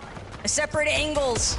Podosai Sado doing a great job of clearing out an isolated solo here, and now it's all about F9. He was trying to make the approach sneaky, but he's spotted out, forced to drop all the way down ultimate low. His last Flowberry misgrenade, Jake Puka sliding around, but won't be able to convert. Another elimination. F9 stuck inside the mayhem of that Flowberry misgrenade. Somehow, some way, no one has spotted him out just yet. Ju going for a little bit of a heal-off opportunity now. Every bit of placement counts at this stage as Zynox, Avalo, Wolvax, all these teams still littered around the low ground, but it's Zynox and Wolvax who might have the advantage here, dealing with 2 separate solos. Ju, though, from height, might be able to bring them down.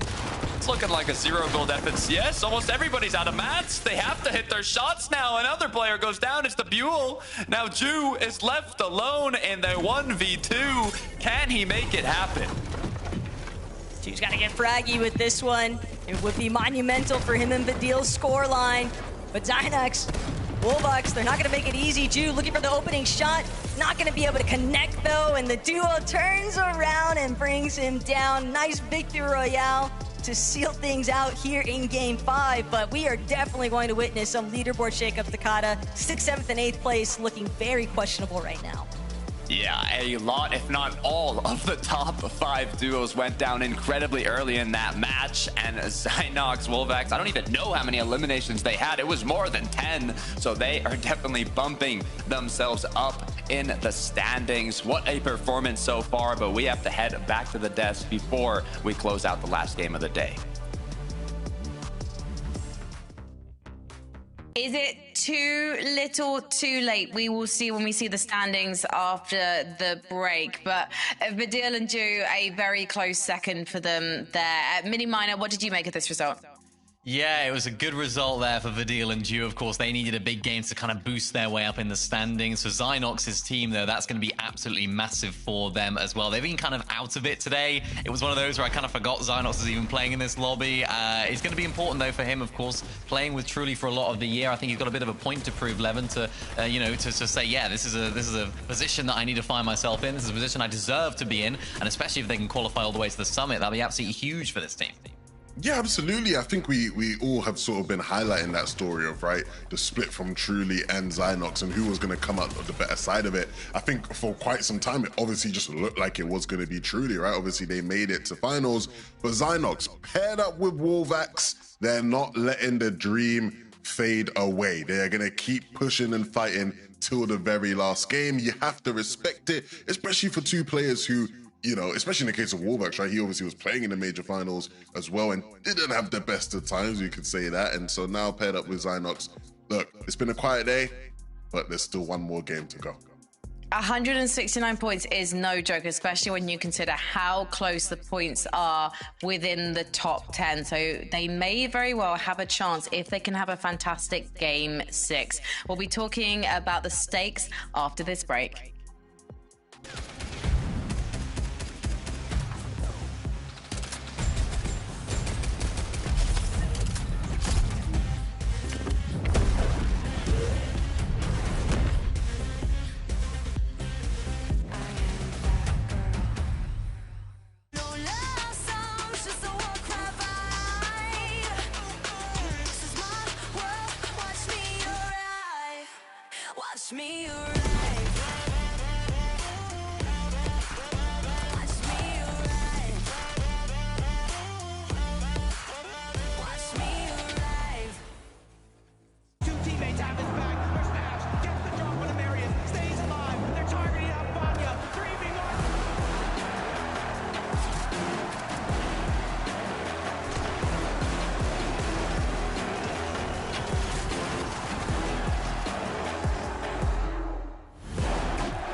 a reversal of fortunes in game number 5 here at the FNCS Europe Major 1 second chance qualifier, because Akira and Karama, who managed to get 3 victory royales back to back, actually went out in 50th. They know they have already qualified for the Major 1 summit in Düsseldorf. Meanwhile, for most of the other duos here tonight, it's all to play for, and everyone has to have a fantastic end game in game 6 to know that they've booked their ticket. So let's talk about the big names on the leaderboard, because I have to say, looking at the top 8 guys, we're in for a banger if these duos make it to Düsseldorf. I mean, they're going to be joining some illustrious names already, but I'm so excited, especially to see that Velo and Savage are currently in 3rd mini-minor. Yeah, that's great for these guys. I mean, I'm looking at this top 8 as well. Look how close it is just for everyone. It's going to be a really exciting finish. But for a team that have had a really exciting finish to a lot of their games, these guys, I guess we could say Savage and Velo, but mainly Velo, have had a really, really good performance in the end game so far today. They've made consistent end games as well. They've had one bad game, and game in, game out, it just seems like the exact same story, Levin, just clutching up, solo clutching from Velo a lot of the time as well. But I think this game was a little bit more from Savage as well. It's nice to actually see him making these end games and growing into it too. Yeah, I've not been able to check the solo point numbers, but I wouldn't be surprised if Velo was leading the day. He has really stepped up to the occasion, and that's what you want from these new talents, right? We've been bigging them up, hyping them up all season. Is this a new era? Is this a new generation? I think Velo very much wants to be a part of that. No remorse being shown today in the lobby.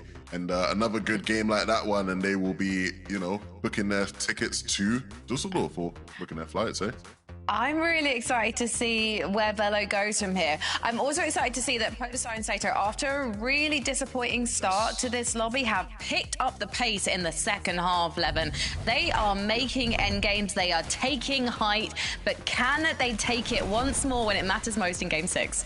Yeah, look, a great game for them, and a game that pushed them into that qual range.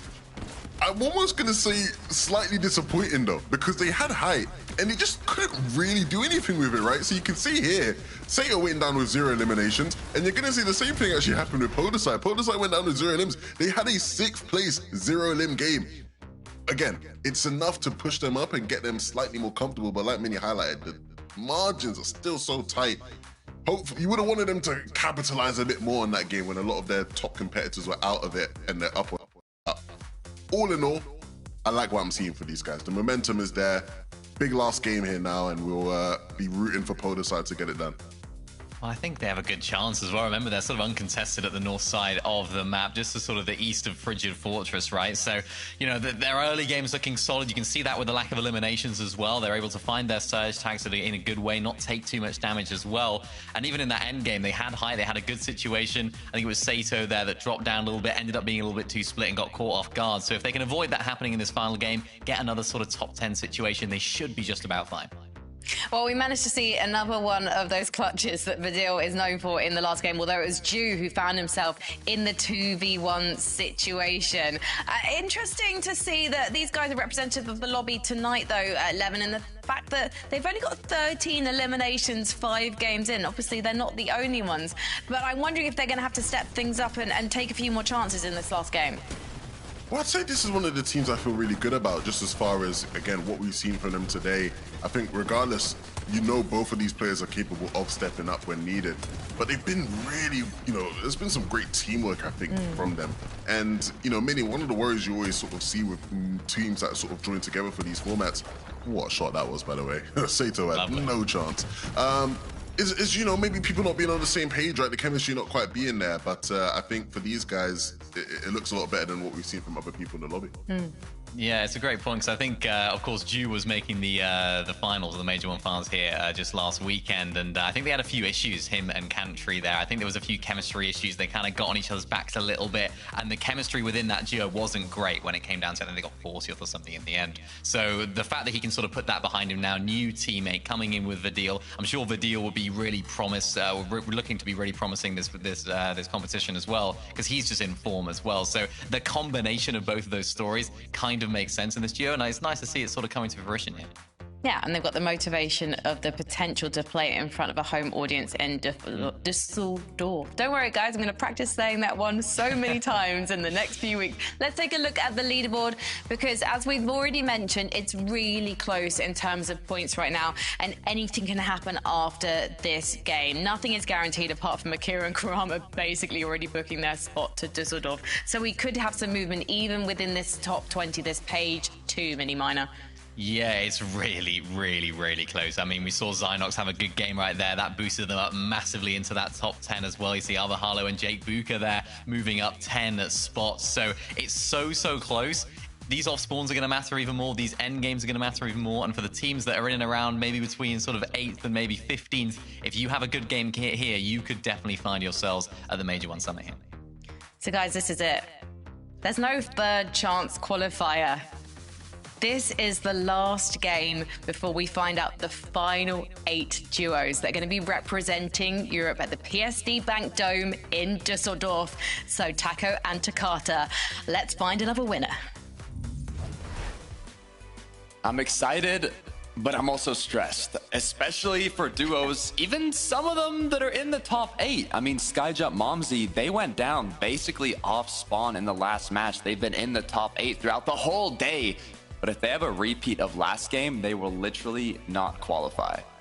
I think they would mentally implode if they had a repeat of the last game, because it would just be way too reminiscent of what happened to them in the actual Major 1 finals themselves. Keep in mind, Takata, they were right there on the cusp. So can they do it? Can they close it out? We'll find out here in Game 6.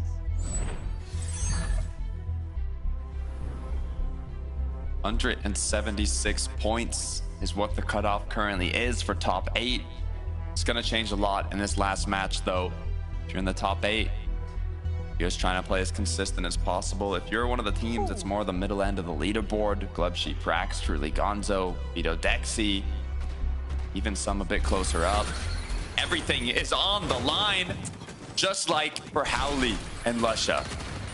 They don't want to go to Riptides. They're just going to take the aggressive marks off of the battle bus. A little bit too dicey for them to want to put their fates into what might happen with that consistent off spawn.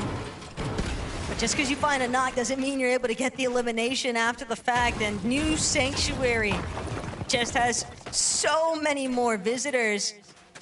This is going to be a very messy off spawn for more parties than just Ali and Lusha. And right now, nobody can feel safe. Nobody can feel settled in. Gilba, Farhawa, trying to see what they can do for a recovery point. But the lifeline, it's looking grim right now. Gilba won't be able to escape. And that's the end of the line here for Gilba and Farhawa.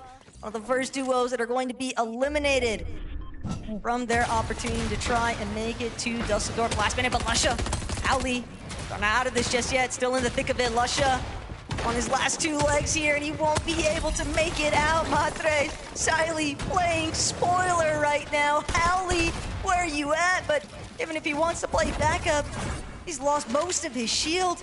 He's just gonna look to try and take the porta potty out of here. No, doesn't get the chance, went too far past, and fully trying to escape.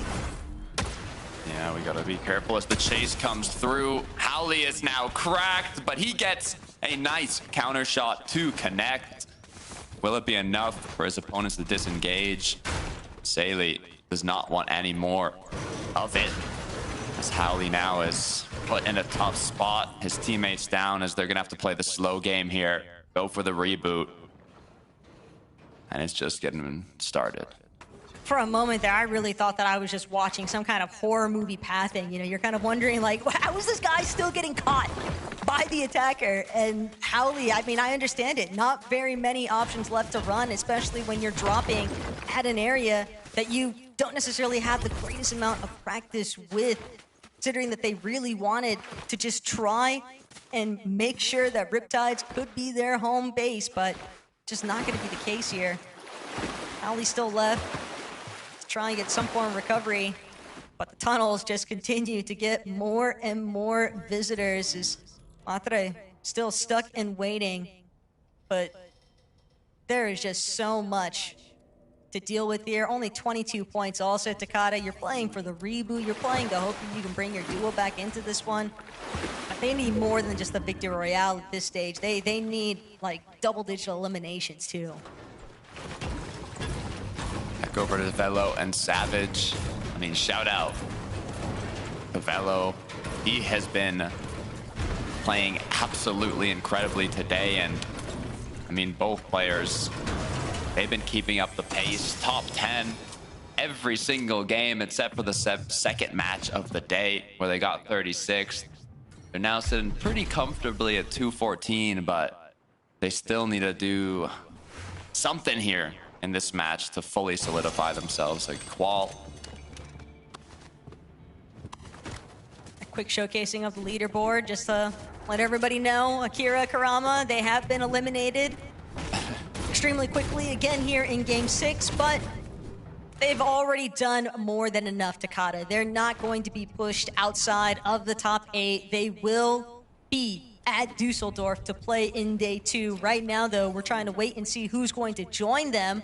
Ghost and Pix here at Battlewood Boulevard. And not having to deal with the likes of Akira and Karama, that's just going to make things all the easier for this duo to potentially net some big success here. Yeah, they're quite comfortable as well in second place, the amount of points they have. They don't need much this game.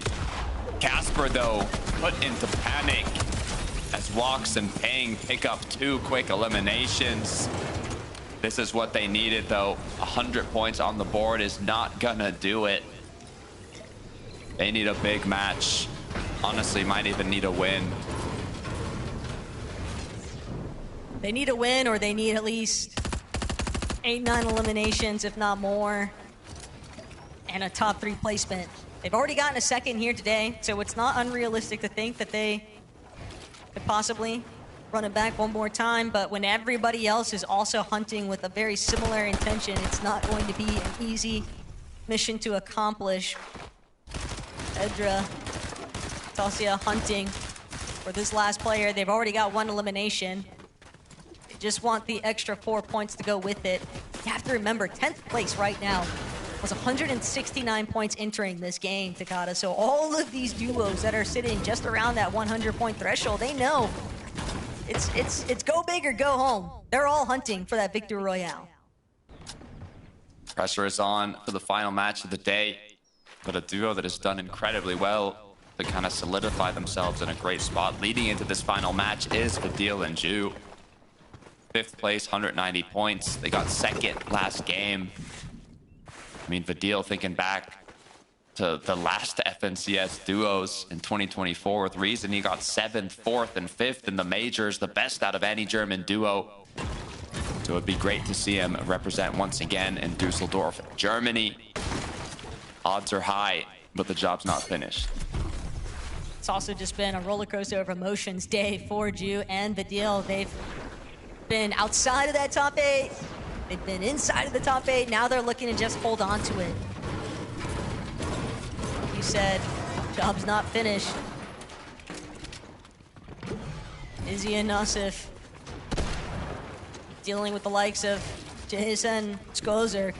Given that they already have 4 eliminations, they have largely just been playing cleanup crew. 170 points, though. Just another one of those duos that was right there on the threshold of top 8. Bomsy Sky Jump. This is not the team you want to be fighting, where if you go down, your chances are ruined. 17 shield to work with, up against 1st and 2nd place at the Global Championship, Merstash and Vanya. They also basically have nothing to lose. Merstash, Vanya need one of the biggest games that we're gonna see if they want to qualify. So for Skyjump and Momsy, let's hope that just the tags will be enough. Sasha and Vanya, they just don't have much to work with. And there's still more pressure coming in. Momsy, he gets exactly what he's after. He's gonna find that first knock onto Merstash. It's all down to Vanya to try and keep the dream alive here. But when he's dealing with the likes of Momsy and Skyjump in such a favorable position, they'll have no problem whatsoever shutting things down. A heartbreaking exit here for Merstash and Vanya as 2 former top placing contenders from our global championship are going to miss out on Dusseldorf. A new era in EU competitive. We look back over to Belusi Zangi, 198. They're continuing to push themselves up. They're going to be in the low 200s, I'd say, to be comfortable. Ooh. Oh. Oh, you hate to see it. Hallie and Lush have just had to spend this entire game playing one without the other. And it all kind of draws back the Kata to thinking, was the call to just take the hot drop off the battle bus as opposed to staking things out with Riptides? Maybe they felt like that fight just drawing on a little bit too long against the likes Dinox and Wolvax, not really worth it, but foreign territory for Hallie and Lusha. They've come so close. They just need a little bit more to crawl their way into that top 8, but double reboot performance netting you what you need for the top 8 consistency side of things, that is just, it is just crazy to think about that actually working out in their favor, but they can't sit and think about the mental battles here. They just have to keep moving forward. Yeah. For Podosai Sado, what a performance in the last 3 matches. They started off the day in shambles, but then they get 4th, 6th, 6th, and now in the top 6 as well. So close to closing it out. As we've got Chris Buka. We've got Ping and Walks. There's just so many duos in the surrounding area. A lot of options to connect some shots. Not only does Ping and Walks already have 2 eliminations, but it looks like they want to add to the list, and it won't take long for them to get a knock despite all the duos rotating through. They don't even care. They said, we will still go for it. And I mean, it worked out. That was a pretty reckless beeline, though. Sure, you've got the shields cracked, but there were just so many other duos in the surrounding area. It's incredible that they didn't lose most of their shield along the way. Sometimes tunnel visioning can pay off. They know that they need every single elimination they can gather, but you make that much commotion, you cause quite a fuss, bound to draw a little bit of extra attention with it. Other duos still hunting for points. Now my bias might be coming out here, being from Spain myself, but the Spanish duo, Haruko Kire, they're in 9th place right now, literally 1 placement off of qualifying. They started off the day strong, but in the final 2 matches, it has not gone their way. Now they were 6 points away from being in qualifying range, getting cut off by Pixovsky and Saren. Both players are up now. They've got mats, they've got hills. They're in the zone, basically. So I'm hoping that Surge doesn't get the best of them in that 6th to 7th zone. They're hoping for an easy fight, but so many other teams are just so desperate in front of you. Kire incredibly low, going to be forced to fall back, but that just might be the green light right now for Wavy. Haruko, throw some heals towards his duo, Kire. They have so much space claimed. Probably their 1 net positive here. Specs and Wavy are not interested in trying to force this engagement, but it's only 8 points here, Takada. Oh no. Mathematically, 200-point dream, Taco. 200-point dream. this is largely a play for experience. Still a lot that can be gathered in these kinds of circumstances. The host for Dusseldorf, though, they could play spoiler big time for Haruko and Kire. Sinead Giraz, 162. They're right below Haruko Kire in 11th. One of the teams trying to just reach for that top 8. A solid endgame will be more than enough. It doesn't have to be the best endgame they've had today either, just a decent match. Ping and Walks, on the other hand, they need a big game. 100 points at least.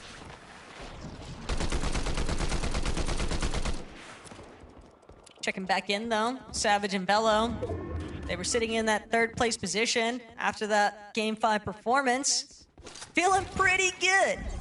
You Savage and Velo, you've just got to stay on your markers. A big jump in the net surge overall, too. Savage and Velo, all they're looking to do is see how many points they can accrue. How high can they climb? To the moon, possibly, for Velo here. So he's looking up, scoping around, Vicinity, trying to gather whether or not they've got open grounds for their next move. I love to see it, though. They didn't even make it out of heats. They weren't able to get to finals, but now they're in such a strong position with high hopes of qualifying to Dusseldorf.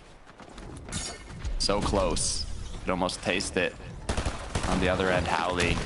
This is not the position you want to be in. Does not even connect the opening shot. One Elam on the board, only 81 above in the 1v2. As Howley is the aggressor. I actually think that Chaos Reloader did find a target. Spooka and XZ, though. Don't think that they're very happy with what Howley just did. Wants to move in, but Spooka and XZ, they've been an interesting duo because they have so often just drawn out fights. They're just not an easy duo to get a clean elimination sequence off of. They're able to really force teams to have to drag it out, and it just buys so much time and wastes so much time too. And now that they know Howley's a solo, they knew he needed that damage, but now they're looking to try and shut him down entirely. They might just do it. Howley actually put them into a pretty awkward position now as they sit underneath, but they will manage to convert Chris Buka in the eliminations. Now going to mean that Howley and Lusha are officially out of it. For Sinet and Giras, they're not in yet. 162 points is solid though. Issue is, this is the most difficult section of the match in terms of having a net positive on your surge. Just 57 above, but you can see how quickly it goes below. They've got some initial tags on players rotating in, but they're gonna need way more. More importantly still, they're trying to make it into the placement points portion. Teams still need to go down. Players still need to drop before Sinet and Gidez are able to really even start factoring in. Little by little, every placement point, every elimination from this point forward is going to be what separates them between making it to Dusseldorf and falling short yet again. And obviously, they want to make sure that they are on the more positive side of that. But it is just not going to be easy here, Takada. Working against the Surge, working against these duos that are starting to trickle in. You also don't want to draw too much attention from the rest of the lobby and get focused yourself. Don't even think they have shields at all. So they are running out of time, forced to overdrive themselves in, but Gyros is gonna get knocked. Surge has actually changed to above, but Sinet now getting cracked, quickly dropping down. Just 53 builds to work with, 4 above now, no more heals. 59 HP is where he's gonna be stuck. That is just so tragic for Sinet and Gidez. Moneymaker and Fanai, they were just ready for it.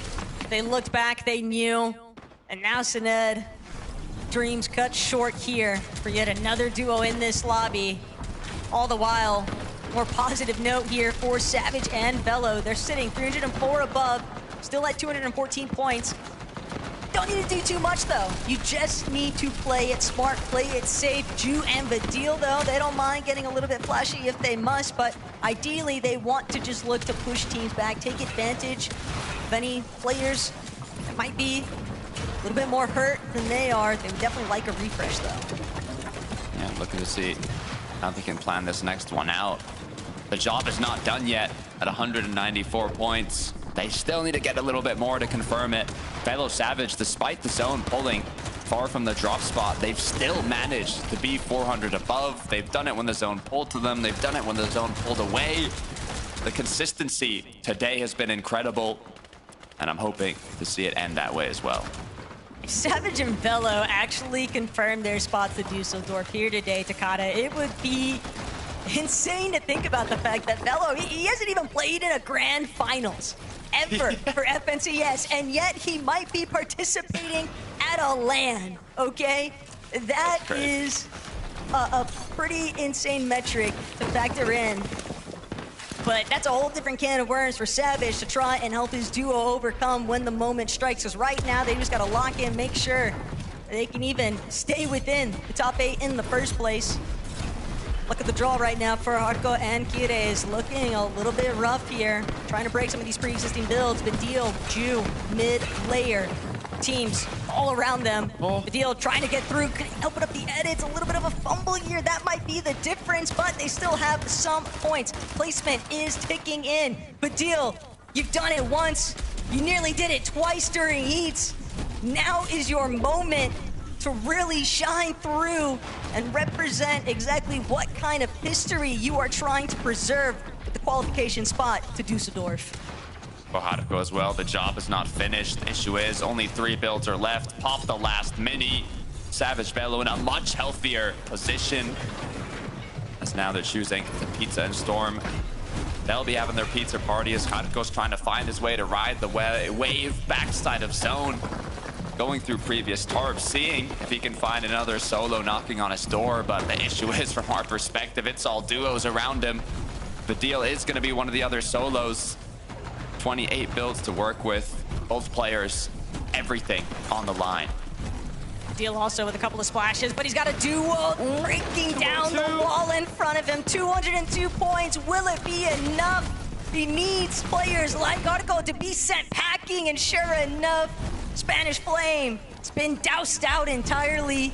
Brax and Glupshy, if they can win this lobby out, Takata, that might just be what it takes to put themselves inside of that top 8. Savage Velo still working their way through secondary height, spending that time inside of the storm, taking up more placement with the pizza.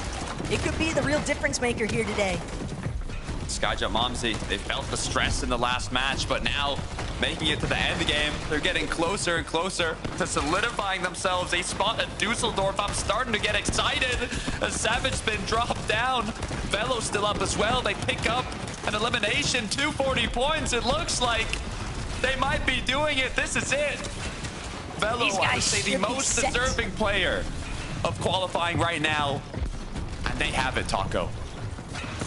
Velo was looking to reestablish his pride more than anything after everything that took place. But Brax, Glupshy, spoiler on height. Glupshy gonna be able to strike back. Moneymaker, though, still looking to try and hold things strong. Whoever manages to stay on top here, as a solo even, might be a little bit of a settling.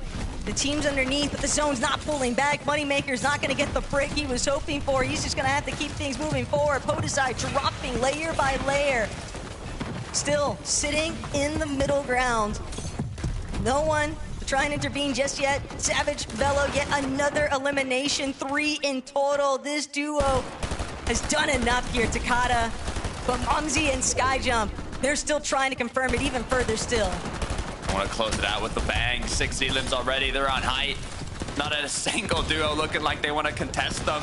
Zangi dropped the 3 builds. His duo's still up, but they've got to make sure they hit their shots here. As Savage, he's lost Velo. It's your time to shine, Savage. He goes down as well, but 272 should be more than enough. Skyjump, Momsy now, they're dropping down. Skyjump, Momsy, they're not looking to miss out, not this time around. They currently have good control over height, and Momsy just going ballistic in the low ground. 5 eliminations, 9 in total already for the French duo. Skyjump still trying to claim even more. Skyjump dropping yet again, but he does get put down into the dirt still. Momsy with 6, make it 7. Sato versus Momsy and Nosif. And even still, Nosif and Sato, they needed something to come up in their favor, but Momsy's not going to be able to stay strong. Nosif, Sato just looking to bring it out. It's a 1 versus 1. This could be the difference for who actually makes it to land here, Takata. These players working with a very similar point contention here. Just need to get the last shot. Sato, can he close it out? He's been considered a very strong fragger, and sure enough, Nosif will be able to shut that one down, but the leaderboard positions, they've got to be all over the place right now. I'm thinking the cutoff is going to be higher than we expected. 11 eliminations from Nosif and Co. Are you kidding me? What a way to close out the day. I am lost for words. That is it for Taco and I on the casting booth. We got to head back to the desk. I want to see what that leaderboard looks like. Me too, Taco and Takata. Thank you so much for your casting tonight. I have no idea what that top 8 is going to look like, but it has to have Nosif and Izzy in it, because a victory royale coming from 12th place on the leaderboard, all those eliminations, Levin, it has to be inevitable now. I, like the casters, am expecting things to be all over the place. And I'm eagerly waiting to see the updated leaderboard, man. So many different teams and players stepped up in that final game, and no one more than those guys. I mean, what a huge win to wrap it up. That's what you need. That's what you need in the final game. You need to clutch up, especially when you're outside of that qualification range. It can be quite difficult just to make sure that you get the win. It can be quite difficult not to sort of tunnel vision on, right, how many placement points do we need? How much further on into the game do we need to get? Because these guys just completely tore it all apart. I mean, the number of eliminations they were able to get right there, the height take was absolutely perfect there at the end from them, or actually the low ground take, I should say, but really nicely done again from this team, who have been sort of sleeping giants, I guess you could say, in this lobby. They've had a couple of decent placements, not anything too crazy, and what a time to clutch it up there. But when you've got 4 points per elimination, it is worth taking the risk that these guys did. And it didn't just pay off in terms of eliminations because, of course, they got the victory royale. So let's take a look now, guys, at our top 8. Let's see who has qualified and who will be representing Europe at the Major One Summit in Düsseldorf. 29th, 30th, 31st of May. Here we go, guys. And there you have it. Badil and Ju have made it. Lo siento to Takata, because Yarko and Kiri unfortunately narrowly missed the mark there. Izzy no clip as predicted. They have managed to get themselves in contention with that victory royale. And I have to say, congratulations to Podosite and Sato. Not just choice, but because they managed to find the consistency they needed in the last 4 games. And I have to say, I was so impressed by how they set things up in Imania. Yeah, really, really impressive. I mean, I'm just sort of looking at the sort of distribution as well. It's sort of like the best and the rest. There's like 60-point difference between 7th and 8th. I mean, Vadil was solo clutching there at the end. Of course, we saw Yarko and Kiri's team solo clutching, and it didn't make too much of a difference in the end. Vadil managed to stay alive just long enough, but luckily for him, the other team went down. So it's a big, big difference between some of the best teams in the lobby here and some of the teams that just about missed out. But for the likes of Ju and Vadil, really excited and really happy to see these guys qualify through, because of course they're German, so all of the German fans have another German legend to watch on LAN. Absolutely, man. I mean, Badil, I'm not gonna lie, I was really rooting for him after what we saw him go through a week ago today in the last chance lobby, right? Where he just came nail-bitingly close on 2 occasions to picking up the win to be able to get him into the final and give him that chance there. So it's great. I know, you know, even though he's going into the lower bracket, you can never count Vadil out, man. He's going to be ready and waiting to shock people in Dusseldorf as well. It's really exciting to see Skyjumper Mumsy as well, consistently making those end games, making those plays for height and pulling off qualification, Levin. I mean, for starters, can we just talk about all the French players who have made it in? We have 8 French players who have made it in to the lower bracket through this second chance lobby. You know, shout out to my boy Venno, who obviously just won FNTS and NA. He infamously, you know, talked about how there was no French players at the last LAN we had in France, and now we get to watch 8 of them play in Dusseldorf. Mumsy and Skyjump, though, are going to be 2 of the most formidable of that bunch. Meaning these guys have showcased in, you know, across this season why they are a top team. Of course, 1 spot away from qualifying through the major finals and making it into the upper bracket. You know, even with them being in the lower bracket, you've got to think they should be able to make it through to that grand final lobby. Yeah, they've got all the skill for it. And I think the big question for me now, leading into this Major One Summit, is like, where are they going to land? How are they going to manage off spawn? Because of course today they were landing over at Wonky Land. They found a lot of success from there, but it's like, are they going to be able to do that? Maybe they'll be able to do that in the lower bracket lobby. Maybe they won't. It kind of depends on who ends up qualifying through. But for them, they've got a little bit of time now. They have a target, they have a goalpost to aim for, and for them, that's trying to find a drop spot, try and find something that works, and find something that sticks for the summit. I'm really excited to see Mr. Savage and Velo have made it. Now they're going to get lots of practice together, put the work in, as I said earlier today. I'm just excited to see this new era of controller players as well, because Velo is the MVP for me of the evening 11. Yeah, I mean, looking, first things first, we get to see Mr. Savage on land, man. Oh my goodness, you know, I was worried in EU that we were losing recipes and that, you know, all the old titans were being phased out. But we get to hold on to the 200, Mr. 200 IQ, our icon, our EU competitive icon, Mr. Savage gets to play, and Velo, who is put on a show. Velo, wherever you are right now, take a bow. You deserve it, man. Everybody needs to be clapping it up. W's in the chat for Velo, because he was so impressive in so many moments today, Manny. Well, we've still got more second chance qualifiers coming up in a bit. Obviously, North American Central is coming up in a couple of hours. But let's take a look at who has qualified so far for the second chance qualifier. We're going to be seeing these names play on the second day, the Saturday in Düsseldorf. They'll be joined by the 25 lowest performing duos who are playing on Friday. And then we'll have our top 50 playing in 8 final games on the Sunday to decide our first major One Summit champions, Mini Miner. Yeah, it's going to be exciting. You know, looking at the names that we've got on the screen, even over in Middle East right there, QNDX and Phantom, 2 names that I was surprised at when I was looking at those sort of results. They didn't, of course, make it through, and I was really shocked to see that. So even on some of the other regions, we've got some big names coming through into that lower bracket as well. And just to sort of pick up on the Savage conversation, I remember in 2023 Globals, he was playing with Vidil, and I'm pretty sure they won a game in that lower bracket, or they won the overall day, I should say, in that lower bracket. I'm sure they won a game in there as well. And then ended up qualifying through as well. They had a really, really good lower bracket day. So to see both of them back in a lower bracket format, but on separate teams, it's going to be really, really exciting. I can't wait, guys. By the way, if you're wondering about who's going to qualify for NA West, I have a feeling that Mr. Jacob PR might end up doing a watch party for that one. So make sure you're following him on social to see when he is going to be streaming. We have got Fortnite Reload Elite Series coming up before we head to Düsseldorf. That's coming up in a couple of weekends' time, so keep your calendars open and available for that one. But looking ahead now to the Major One Summit, now we know who is going to be playing 11 2K. Are you ready? Always. Always. I don't know if you're asking me more than that. Just, yeah, I'm ready. Yes. I mean, I am ready. Yes, he is. Yeah, I am.